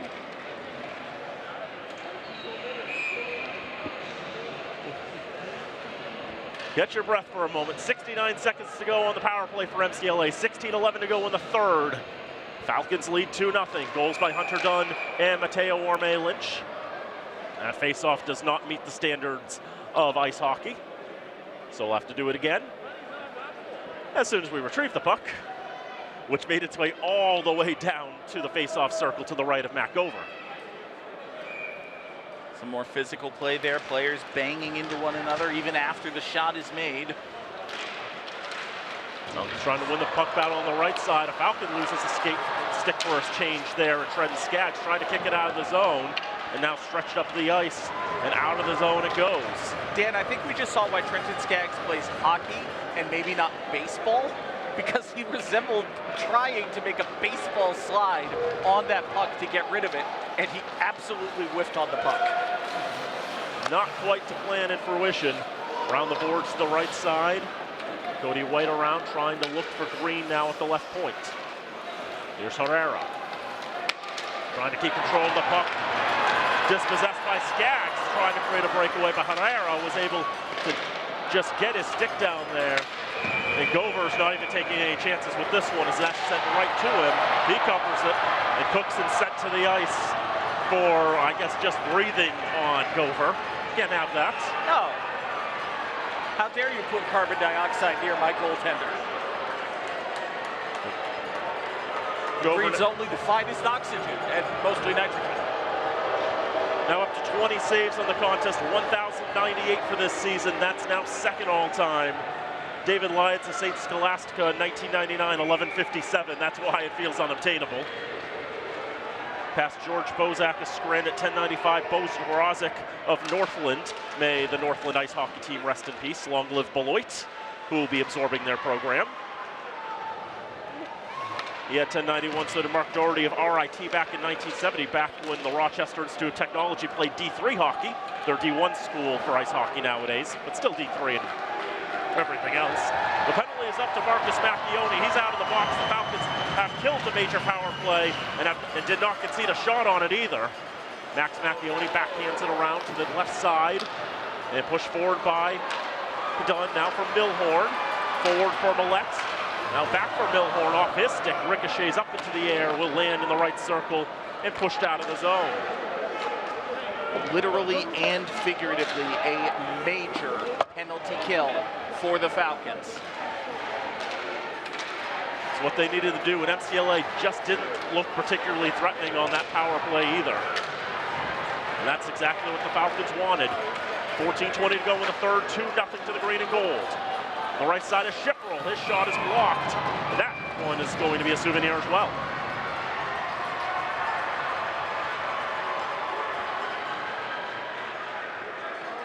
I find it interesting that the guy in the green jacket is standing up and clapping. He's not the one who made the catch. It's the guy sitting to the left of him.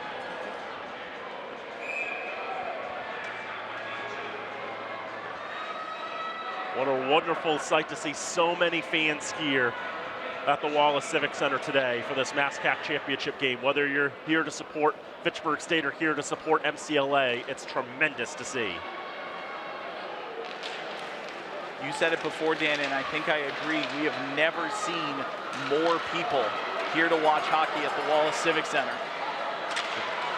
Great snapshot there by Mateo Orme. Lynch gloved down by Gover. 21st save of the night.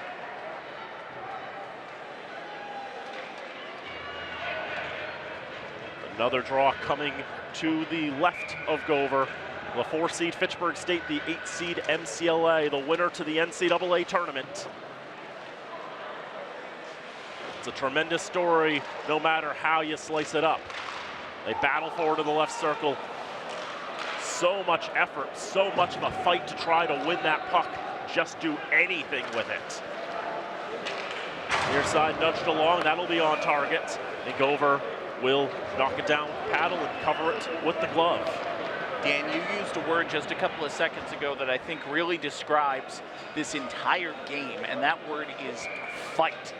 These teams, not literally yet, thankfully, hopefully not literally ever, but they have been fighting for every inch, for every loose puck, for every check, for every pass and shot.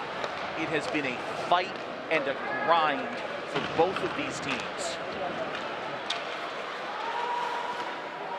Trailblazers gain the zone, get the shot off. Macchione's got that tracked all the way.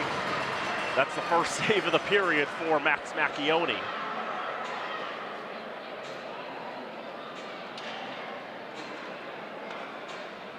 And MCLA at this point is just taking what they can get. Maybe hoping that Macchione will not play the rebound cleanly, try to jump on that. But had that tracked well and gobbled that straight up. Nolan Sargent around the boards to the near side, come back around the other way. Toivo Kramer will get to it. Does it for Skaggs, alongside kept in by Spencer Craig. Tries to backhand that in the direction of goal, ricochets into the right wing corner. Craig trying to settle it down. Held at the point, shot saved by Macchione. That time didn't quite have the rebound as he liked. One thing that has always impressed me about Max Macchione in his 3 years here at Fitchburg State is just the athleticism, how quickly he can pounce onto a puck like that. And you said it, Dan, just a moment before it happened. Get the shots in on Macchione, make him make the saves. If there's a rebound, you see Globitz comes crashing down, getting ready to play that, trying to make something happen. MCLA knows time is running out. 13 minutes to go in regulation time. The Falcons lead 2-0. Left wing corner. Herrera and Green both trying to win that puck. That's taken away. And here's Chris Zapata with the wheels. Zapata runs out of real estate, tries to wheel it around, center it to Cookson, but he's not open there. Zapata gets a stick on that, swings it back into the zone. Green settling.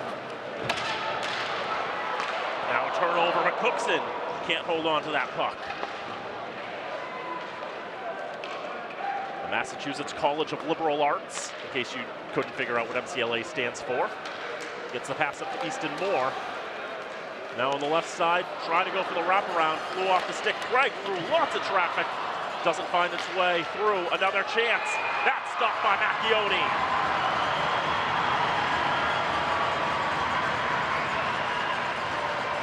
Dan, with every save Macchione makes, the cheers on the far side get a little bit louder. The clapping gets a little more intense. These Falcon fans can feel it. 12 minutes and 9 seconds away from another MASCAC title. Over 1,500 faithful fans here in Fitchburg watching this conference championship game. Alex Ferris bangs it off the boards, tried to find Sean New. Out to the near side, kept in by the Trailblazers. Declan Bronte goes D to D. Small touch there by Rennick. Rennick tries to get out of his own. Second chance successful, finds Jeremy Millette. Now Rennick wheels it around, gets it in the zone. Gover settles. Millette stopping it in the right wing corner. He's being pinned into the boards there. Fight goes to the ice there. Millette ends up still winning that battle. Out to the left point, shot! Glanced away there by Gover. Whacking it away with the paddle. Stretch pass intercepted by the Trailblazers. Try to get the centering pass. Nothing going there. Falcons have done so well to disrupt the passing lanes. Comes all the way around to Green on the left side. Going into the corner. Now back to the left point, and Dessa's shot. Deflected all the way. Punched off by Macchione. And all the way out of the zone. Here's Mateo Lynch with the move on, trying to keep control of it. It's him against 4 Trailblazers. Finally, MCLA takes back control, and here's Craig. His shot blocked. Mateo's got it again, and he gets it out of the zone.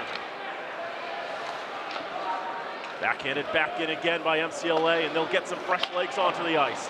Max Macchione sending it around the boards.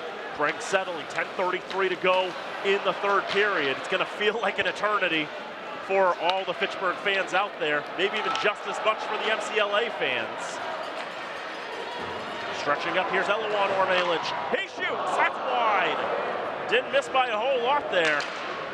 All the way back out to Jack Johansson, Halbig. And here's Eloan again. Feeds it out to the right side. Johansson plays it off the boards. His shot is blocked. It comes out of the zone. There's a foot race. Cade Herrera is going to be the first to arrive. But good defensive positioning by Christian Halbig. The senior from Maryland, he's going to be back next year for the Falcons. Missed a lot of last year with injury. He's going to get that red shirt. That's going to let him play a 5th year of college hockey. Connor Nagy. Up ice for Schifferl. Around the boards. Macchione slows it down a little bit. Johansson, just as the pressure was coming, gets that puck off. Sent out of the zone. Ferris knocks down at the red line. White, his pass nearly intercepted by Cookson, but it will ultimately be intercepted by Cookson as he plays it off the boards. Comes right to Gover. He plays it himself off the Zamboni entrance. Took a bit of a dead bounce there, as it tends to. Now Jackson Collins trying to get a shot off. Nicely blocked by the Trailblazers. It's Cody White getting in the way of it. Out of the zone, off the Falcons skate right on the red line. Shot is going to be blocked there from Luke Ross. Marcus Macchione leaping off into the air. Fans wanted a penalty for too many men. A similar thing happened in the game between Salem and Fitchburg that gave the Falcons their only power play in overtime to boot. Trying to catch them on the line change, but the officials were satisfied with what they saw there. Drop pass to the left side. Bove, shot saved by Gover. Rebound comes out to the right side, then through the slot. Nobody there at first. Sargent to the left side. Shot saved by Gover. And the puck covered just for long enough if the official blows the whistle. You know, you lose sight of the puck, you've got to stop play. No issue there. With 8:25 to go in the third, Fitchburg State 2, MCLA nothing. Saw the referee skate in there pretty much as soon as he blew the whistle. He was raising his hand like, that's me, that's me. I couldn't see it, I made the call. As soon as the whistle came, the puck was knocked free into the corner. Falcons probably felt they should have kept it going, but as you said, Dan, if the referee can't see the puck, he's got to blow the whistle. Zapata digging out of the boards. Wollaston. Round for Cookson. Left wing corner. Tough angle shot through the paint. Now back to Skaggs. Left point. Pass off line. Found Wollaston, but it left the zone. All the Falcons have to tag up. They'll get fresh legs onto the ice. It's left behind the Trailblazer net. 7:54 to go in the third. 2-0 Falcons. Colin Ogborn with the spin move to keep control of the puck. He dumps it in. Some fresh legs onto the ice for the Trailblazers. Rennick backhand pass into the neutral zone. Ziss, he had a goal against Plymouth State in the quarterfinal. His shot whistled wide. Gets it back behind the net. Round for Skaggs, and now kept it at the right point. Craig tries to play it off the boards. Probably not what he was looking for. Stretch pass misses the mark. It will go for icing. Alex Ferris is the first to the hash marks. And the call is made. 7 minutes, 19 seconds to play in this game, Dan. And for Jeremiah Ketz, you've got to think the thought is in the back of the head. When exactly am I planning to pull my goaltender? When, if at all, am I planning to use my timeout? We're not quite there yet, but we're getting toward that time. Face off to the left of Max Macchione, controlled by MCLA. Craig, great centering feed out in front. Didn't get the shot cleanly away, and another stick goes flying. Well, that time it was Sammy Rennick. I think this is just an endemic thing. There might be something going around on the ice. Sticks going flying in one piece or two. We've seen a lot of it tonight. Shots in this period, 8-4 in favor of Fitchburg State. They lead 2-0. Cody White to take the draw for MCLA. Does not win the draw. Falcons stretching it up ice. Foot race to the hash marks, just barely won by Craig. Dan, while we have a moment, we really do want to thank our tremendous crew at FATV doing fantastic work, as they always do. Our director today is Nate Glennie, the executive director of FATV. Travis Falk running audio, graphics, and frankly everything in the truck. Henry Christensen doing a tremendous job putting together replays for us. And our camera operators, Evan Schackenbach, Andrew Govan, Alex Abrile, Robin Como. Tremendous as always. Fantastic work by the crew here at FATV.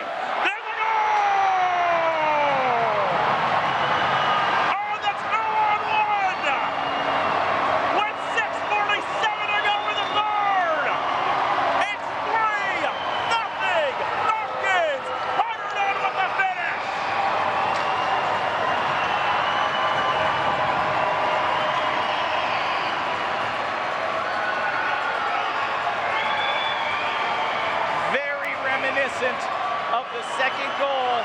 That one scored by Mateo Orme-Lynch. This one fed by Mateo Orme-Lynch to Hunter Dunn. Gets it past Gover. And for the Falcon fans, they're thinking this one's over. In the sixth meeting between these two teams in the last 2 years, this is only the second time that either team has scored 3 goals in a game.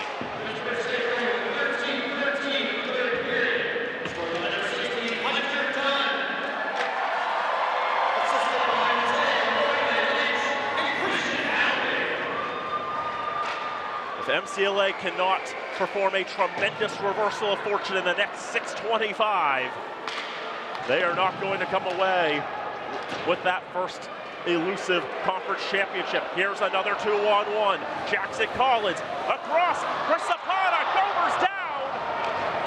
Zapata couldn't get the shot away. Now back out to the neutral zone. Herrera takes a bit of a header there. My goodness. Falcons happy to waste a little bit of time just holding on to the puck behind their own nets. The Trailblazers are staggering now.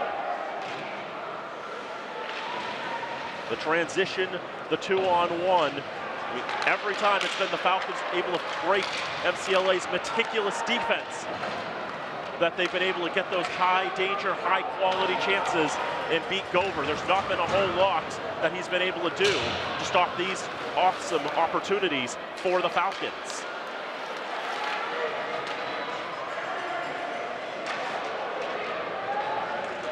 In the neutral zone, Falcons methodically trying to make their way back into the offensive zone. MCLA able to get it from blue line to blue line, but no further than that. Alex Ferris doubling back in his own end with 5 minutes to go. The Trailblazers trail by 3. Gavin Glommitz on the left side. Great opportunities to goal. Lost the puck and all of that. Falcons get on top of it and send that straight out. Macchione lost his stick now. He'll get his stick returned as the battle is going on in the neutral zone. Green with a shot. In and out of the glove of Macchione, but he makes the save nevertheless.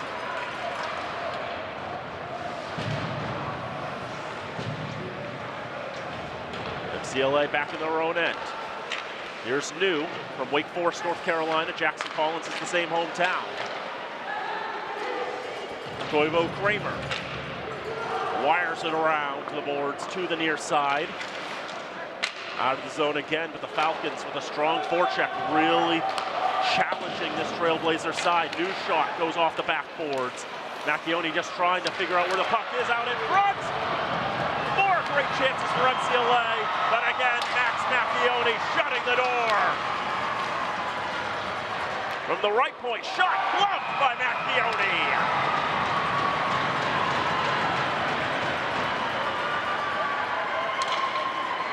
3:44 to go in regulation time. 3-0 Falcons. If Fitchburg State wins this game and wins this conference title, there's your first star, Max Macchione. An incredible performance by him. 25 saves for the junior netminder. Now another chance, scores! The shutout is broken with 3:38 to go in the third. MCLA finally strikes here in Fitchburg.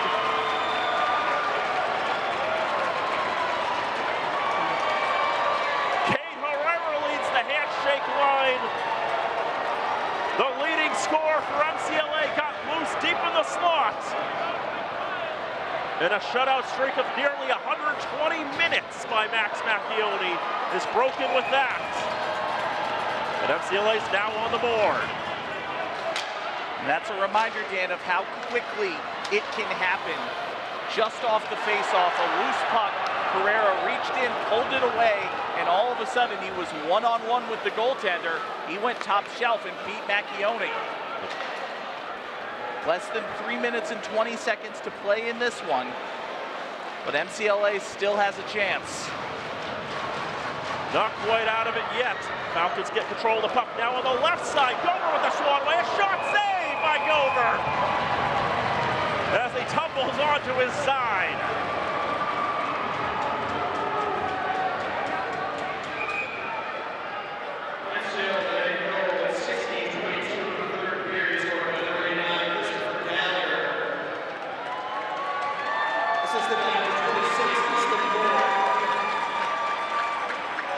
Gave the goal to Gallagher, and there's some boo, I think, from the near side. Because I think maybe the officials who reported the goal may have just as much trouble tracking the numbers as maybe we have had at times. Listen, we're trying to be nice. Y'all are playing for a conference title, and that's very good for you and all. Can you please get better jerseys at MCLA? These are not nice. To the TV people, I'm sure they're lovely, they're aesthetic, they represent your school and all that. They're not good to read. Font's just a little too thick. MCLA calls their timeout with 3:06 remaining.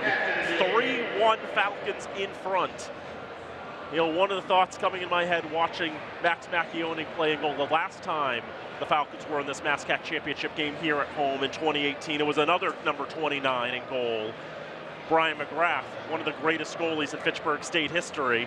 And Max Macchione, I felt, with the junior numbers that he had coming in as a freshman, he was going to be, the first goalie to wear 29 since McGrath graduated. It's like, I think this is a good keeper to keep the legacy rolling there. And how well he has played this year. Missed much of the season with injury. Freddie Soderberg's played pretty well in goal, made a viral save. But Max Macchione has really taken over the starting job right down the stretch. And with how well he's played in the postseason, it's hard to shy away from him. He's just played so well. Been a tremendous performance for the entire postseason for Macchione. We haven't talked enough, frankly, about the triple overtime game.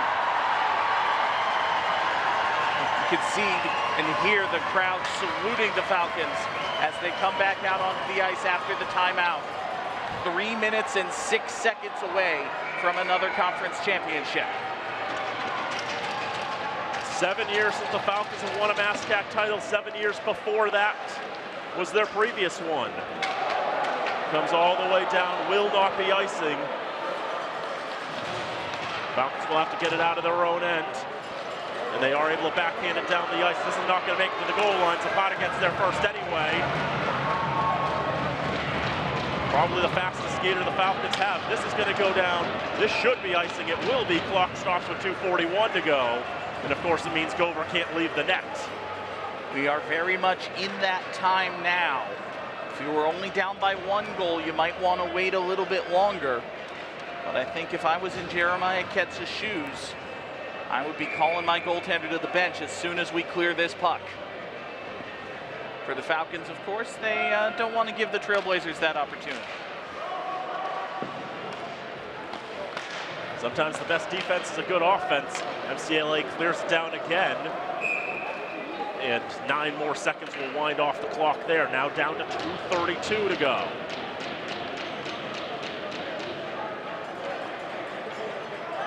Winner of this game goes to the NCAA tournament.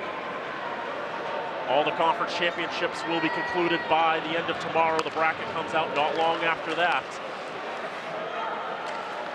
Mateo Orme-Lynch, Jack Johansson, out to the left point. Shot through a lot of traffic, doesn't make its way through. Blocked down by Green. Gover's on his way to the bench for the extra attacker. Herrera in the slot. Wilson run a shot, turned aside by Macchione.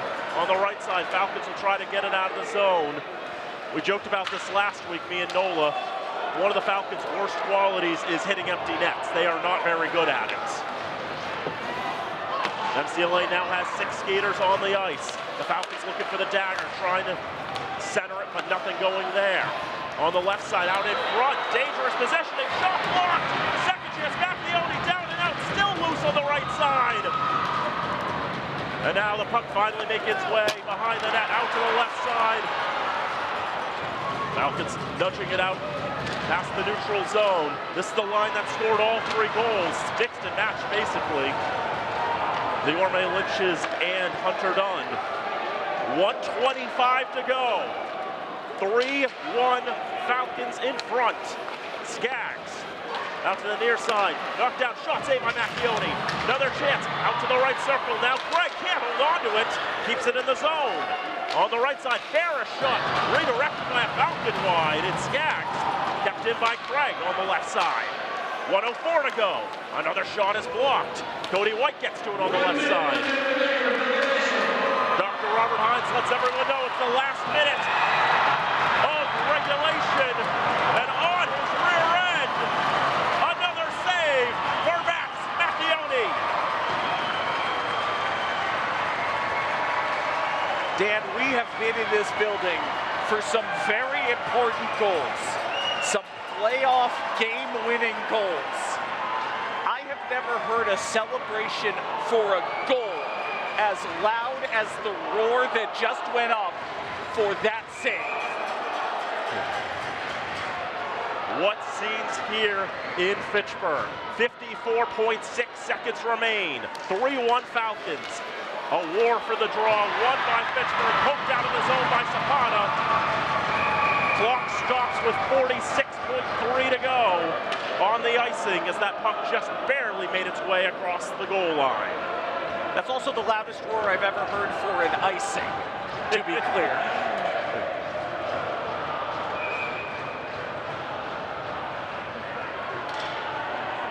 Some Trailblazers fans are heading for the exits on the near side, being serenaded by the Fitchburg faithful on the far as they head for the exits. The Falcons called their timeout.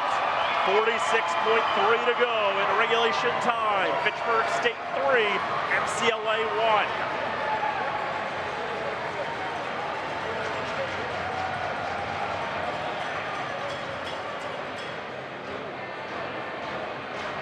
What else is there to say, really? This is over. This is playoff hockey at its finest. Dean Fuller has seen so many games, so many wins, so many of those banners hung during his tenure as the head coach of Fitchburg State. He and his Falcons 46 seconds away from another one. In a way, Dan, it's a shame because there's 5 on the left side of the scoreboard and 5 on the right. And if they have to hang another one, it won't be symmetrical. It really is a shame. I think they'll deal with that, though. That's the worst problem you've got. It's a good problem to have. It's a very, very, very good problem. There's plenty of space on the wall for another banner. Oh, of course. And the Falcons are 46 seconds away from hanging another one. Can MCLA perform the comeback of their lives? The draw to the left of Max Macchione. 6 skaters on the ice for MCLA. Fought for on the right side boards and back into the corner. Around to the left side. Poked out of the reach of Ferris. Falcons get it out of the zone. Herrera tries to settle. Zapata tries to get a hold of it. Cookson trying to dig it out. Comes back to Ferris. 25 seconds to go. Zone regained by MCLA. Jack Johansson happy to pin it against the boards. Happy to keep it away from the Falcons' nets. Now to the right side, Green settles. Cross ice, can't be handled. 10 seconds left. Ferris has shot. Another stick goes flying. Another shot. All into the maze. Another chance. 2 shots. 2 saves by Macchione. Midnight is come for MCLA. The Falcons have won it. 3-1.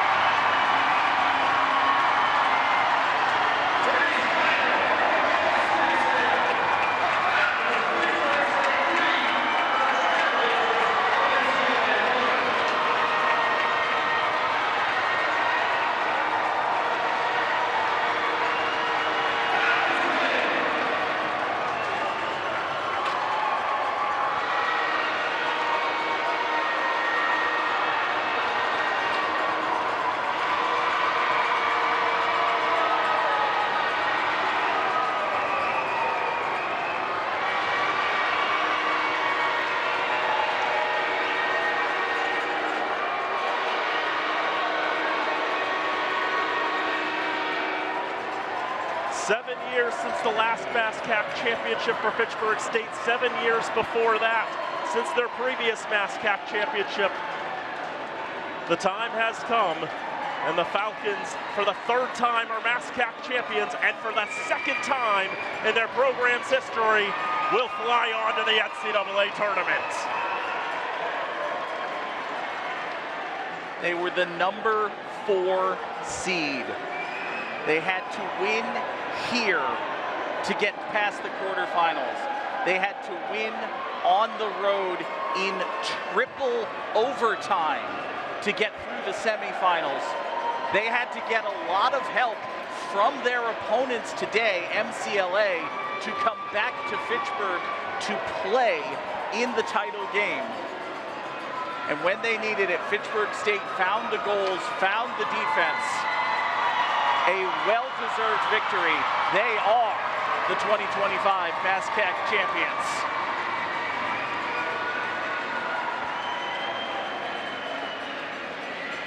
And Dan, do not take anything away. We cannot, we should not, we will not take anything away from MCLA. It's been one of the great stories of this season. This MCLA team, 4 wins in this regular season. They got in the playoffs as the number 8 seed. They go to Plymouth. They shock the world by knocking off the 5-time defending MASCAC champion. That alone was incredible. To knock off Anna Maria 3 days later, even more insane. I calculated it in Massey ratings, less than a 1% chance of both those outcomes happening, and that's even after the fact that I did the math after MCLA beat those two teams.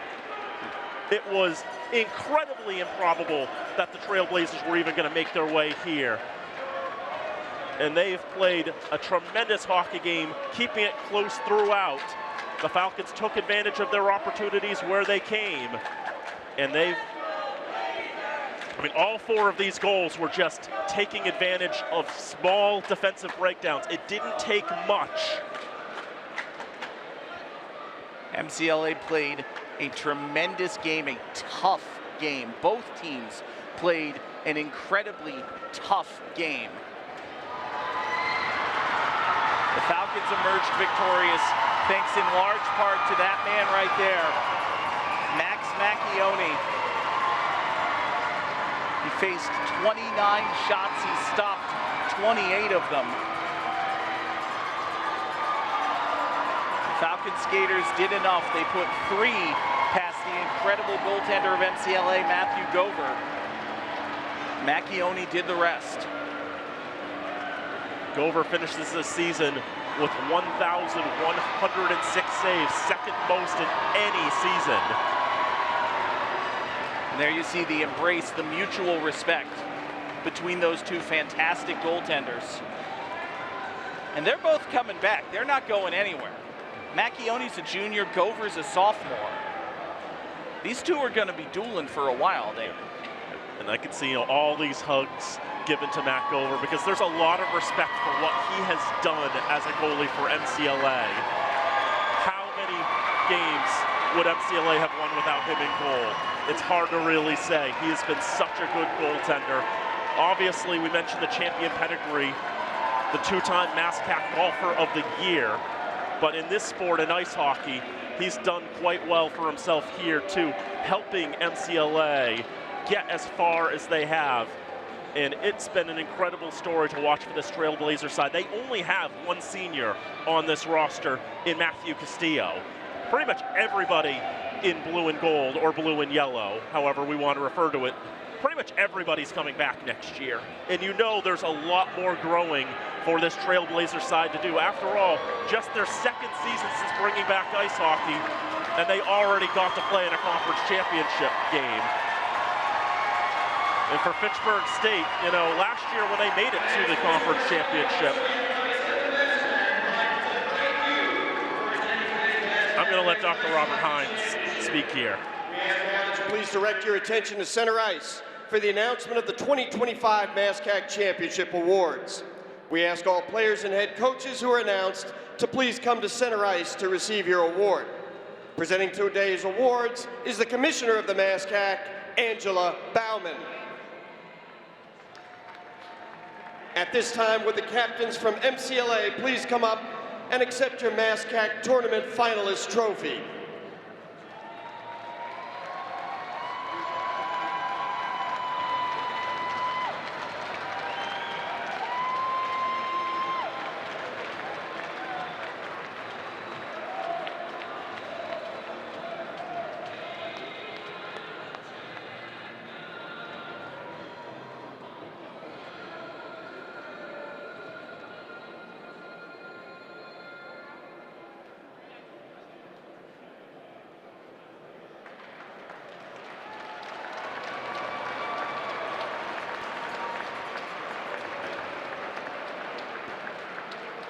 And at this time, will the team captains from Fitchburg State University please step forward and accept the MASCAC Men's Ice Hockey Championship Trophy.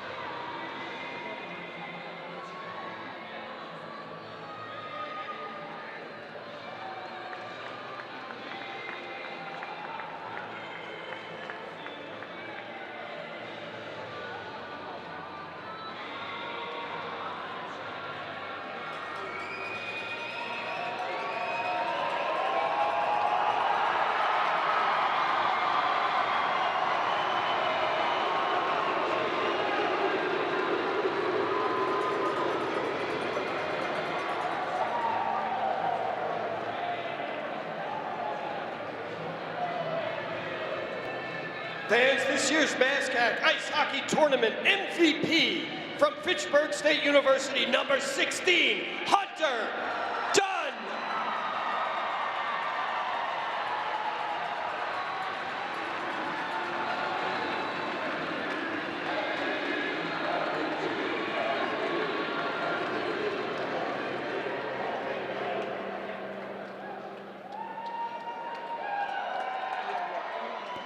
And now with the tournament champions from Fitchburg State University, please skate forward after your name is announced to accept your medals.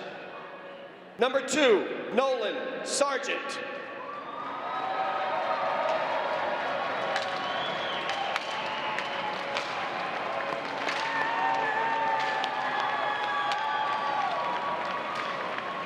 Number 3, Alex Beauvais.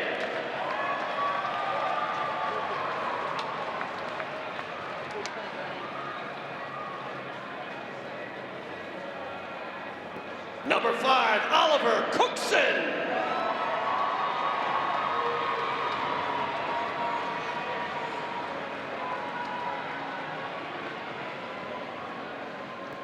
Number 6, Andrew Wallison.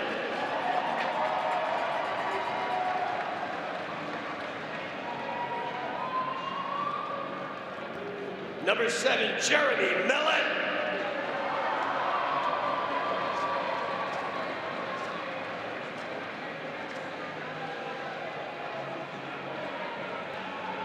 Number 11, Eloan Orme Lynch.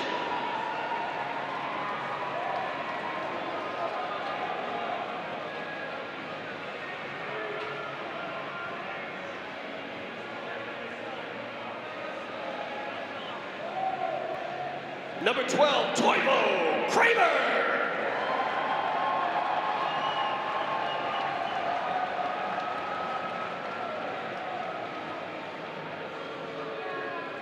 Number 13, Christopher Zapata.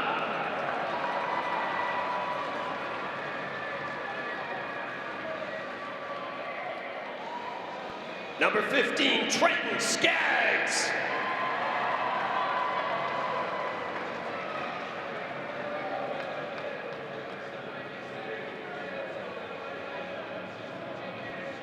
Number 16, Hunter Dunn.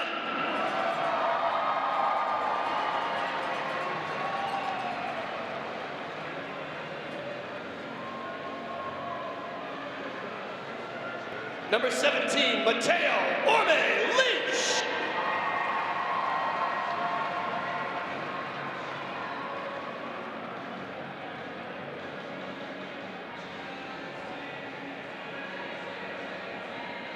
Number 18, Captain Jack Johansson.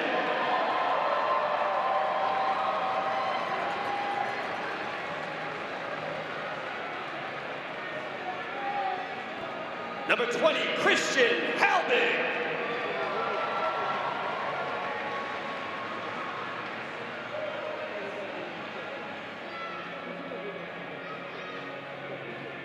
Number 21, Marcus Macchione.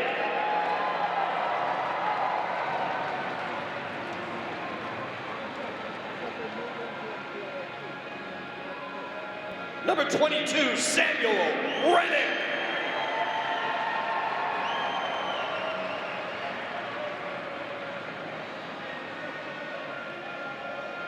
Number 24, Nicholas Milhorn.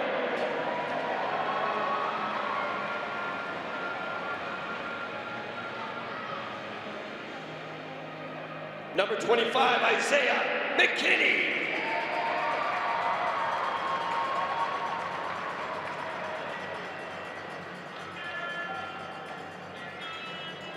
Number 26, Jackson Collins.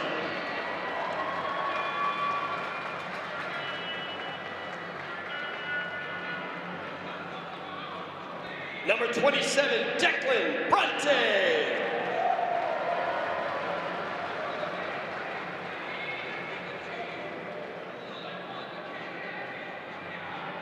Number 29, Max Macchione.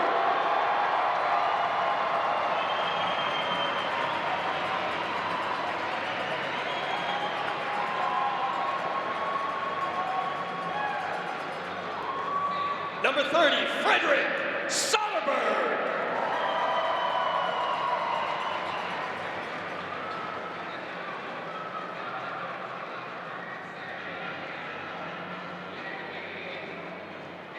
Number 35, Alexander Falkenhagen.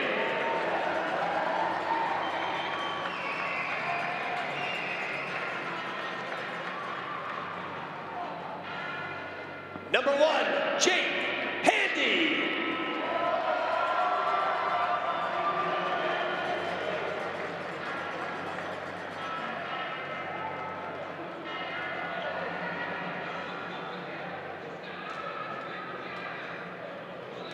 Number 4, Jeremiah Snyder.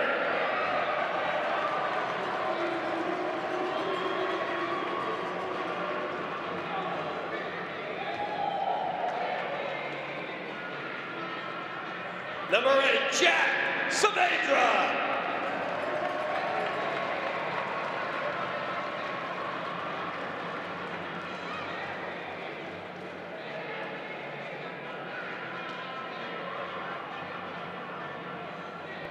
Number 9, Jacob Trout.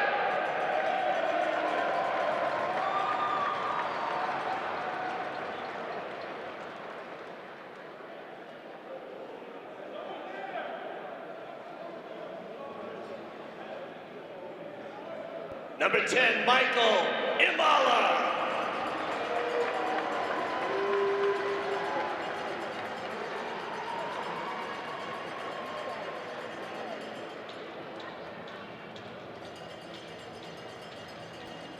Number 19, Michael Macchione.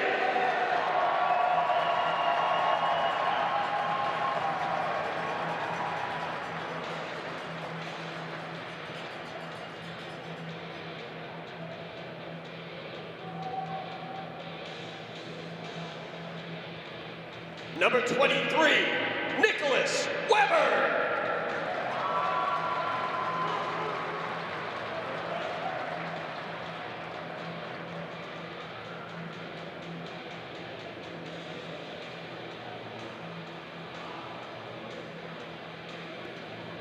Goalkeeper Benjamin Zarnak.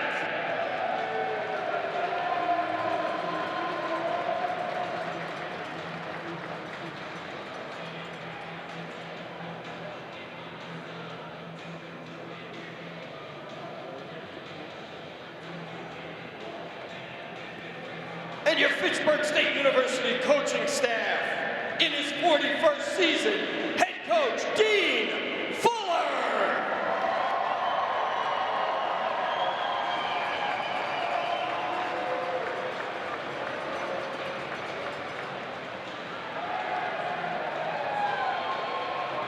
Associate head coach Tom Patty.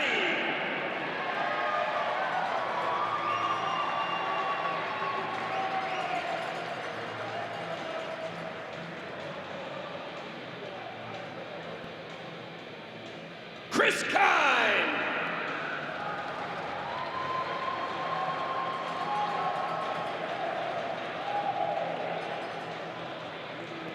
Mike Chartrand.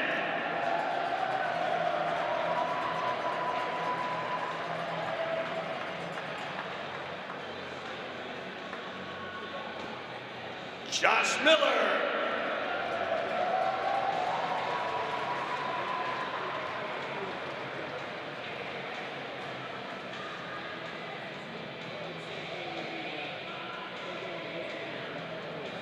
And Cameron Isabel.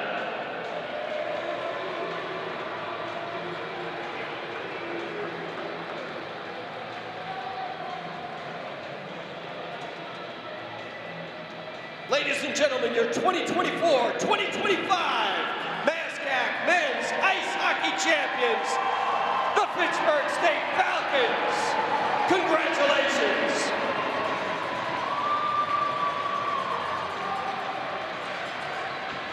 Fitchburg State University, the 2025 MASCAC Men's Ice Hockey Champions.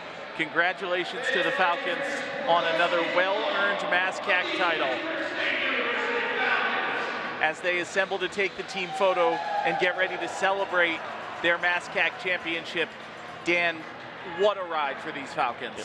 So I was going to say before the ceremony was last year when the Falcons made it to the MASCAC championship game, I got to talk with a Plymouth State lifer, a longtime Panther fan, after the game, and I was telling her, with how many Falcons had graduated the year before, with the very large freshman class that came in last year, 14 of them on the roster this year, a 14 sophomore side. I had said, in a sense, the fact that we were able to get to the conference championship with such a young core, I felt like the Falcons, in a sense, were maybe a little bit ahead of schedule there. But this year, they've grown through, and a few weeks ago, there was a question of whether or not they were even going to get a home game for the quarterfinals. They were on the wrong side of that line, but that win over Plymouth State, if they don't win that game against Plymouth State, there is no way they're hosting the quarterfinal to begin with. And then the road is ever so much tougher for them to climb to get to this point where they could play for the MASCAC championship. And not just that, to play the championship game on home ice and to win the title here. It's not just the first MASCAC championship for Fitchburg State in ice hockey in the 7 years. It's the first MASCAC championship for Fitchburg State in any sport in 7 years. There are some schools in the MASCAC in which these trophy ceremonies happen a few times a year. Here, it's not as common. This is basically the signature program of Fitchburg State, and with a long-time head coach in Dean Fuller, his 41st year as head coach of the program, his 40th season coaching the Falcons, the 4th winningest coach of all time in Division III with 620 wins. Will only need to coach one more season to get into the top 2 with how strong his teams are year in and year out. It's been quite a ride, and the Falcons are going to get to continue that ride into the NCAA tournament.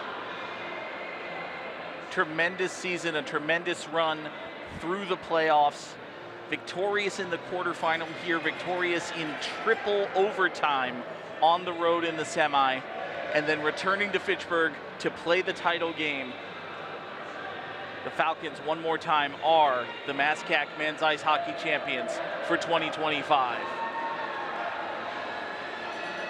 And as a side, as we mentioned, they couldn't have done it without MCLA in a sense.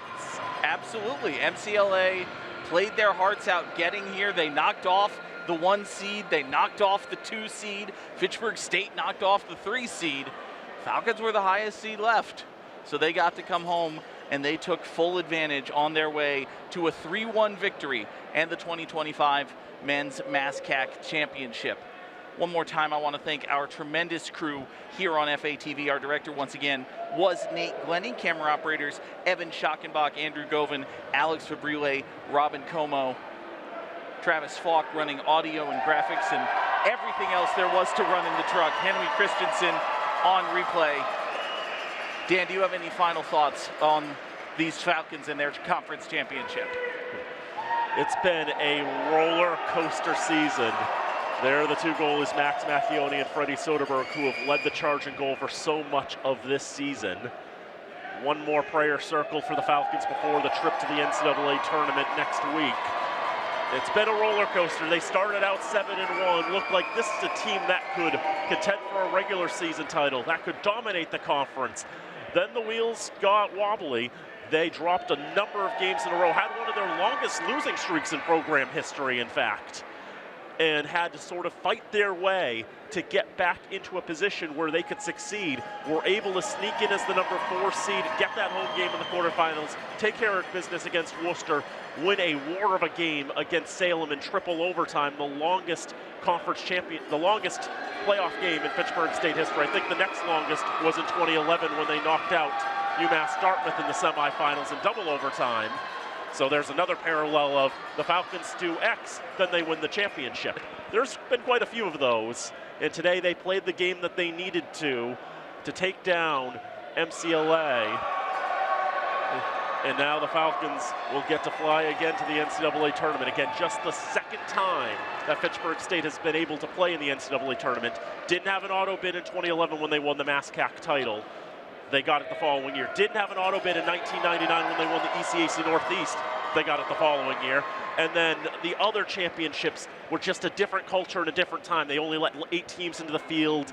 The NCAA as a whole never really considered that section of New England in ice hockey to be a particularly strong section of hockey. And so at-large bids, there were no auto bids back then, and at-large bids were basically never for a team from that organization. So that's why the Falcons have had so few trips to the NCAA tournament, but they've earned it through all the fighting through it. And it's been tremendous to watch this team across this season, even in the moments where they were struggling, to turn it all around and to see all these Falcons who've worked so hard getting to raise the MASCAC championship trophy. It's been a lot of fun. It's been a tremendous season. I've been privileged to call the number of games I have. Dan, I'm sure you've been privileged to call all the games you are. We are so thankful that you folks at home have been with us every step of the way here on FATV. Congratulations to the Fitchburg State Falcons, the 2025 MASCAC Men's Ice Hockey Champions. For Dan Bolak, I am John Gugerty saying thank you so very much for being here. We will see you next time right here on FATV.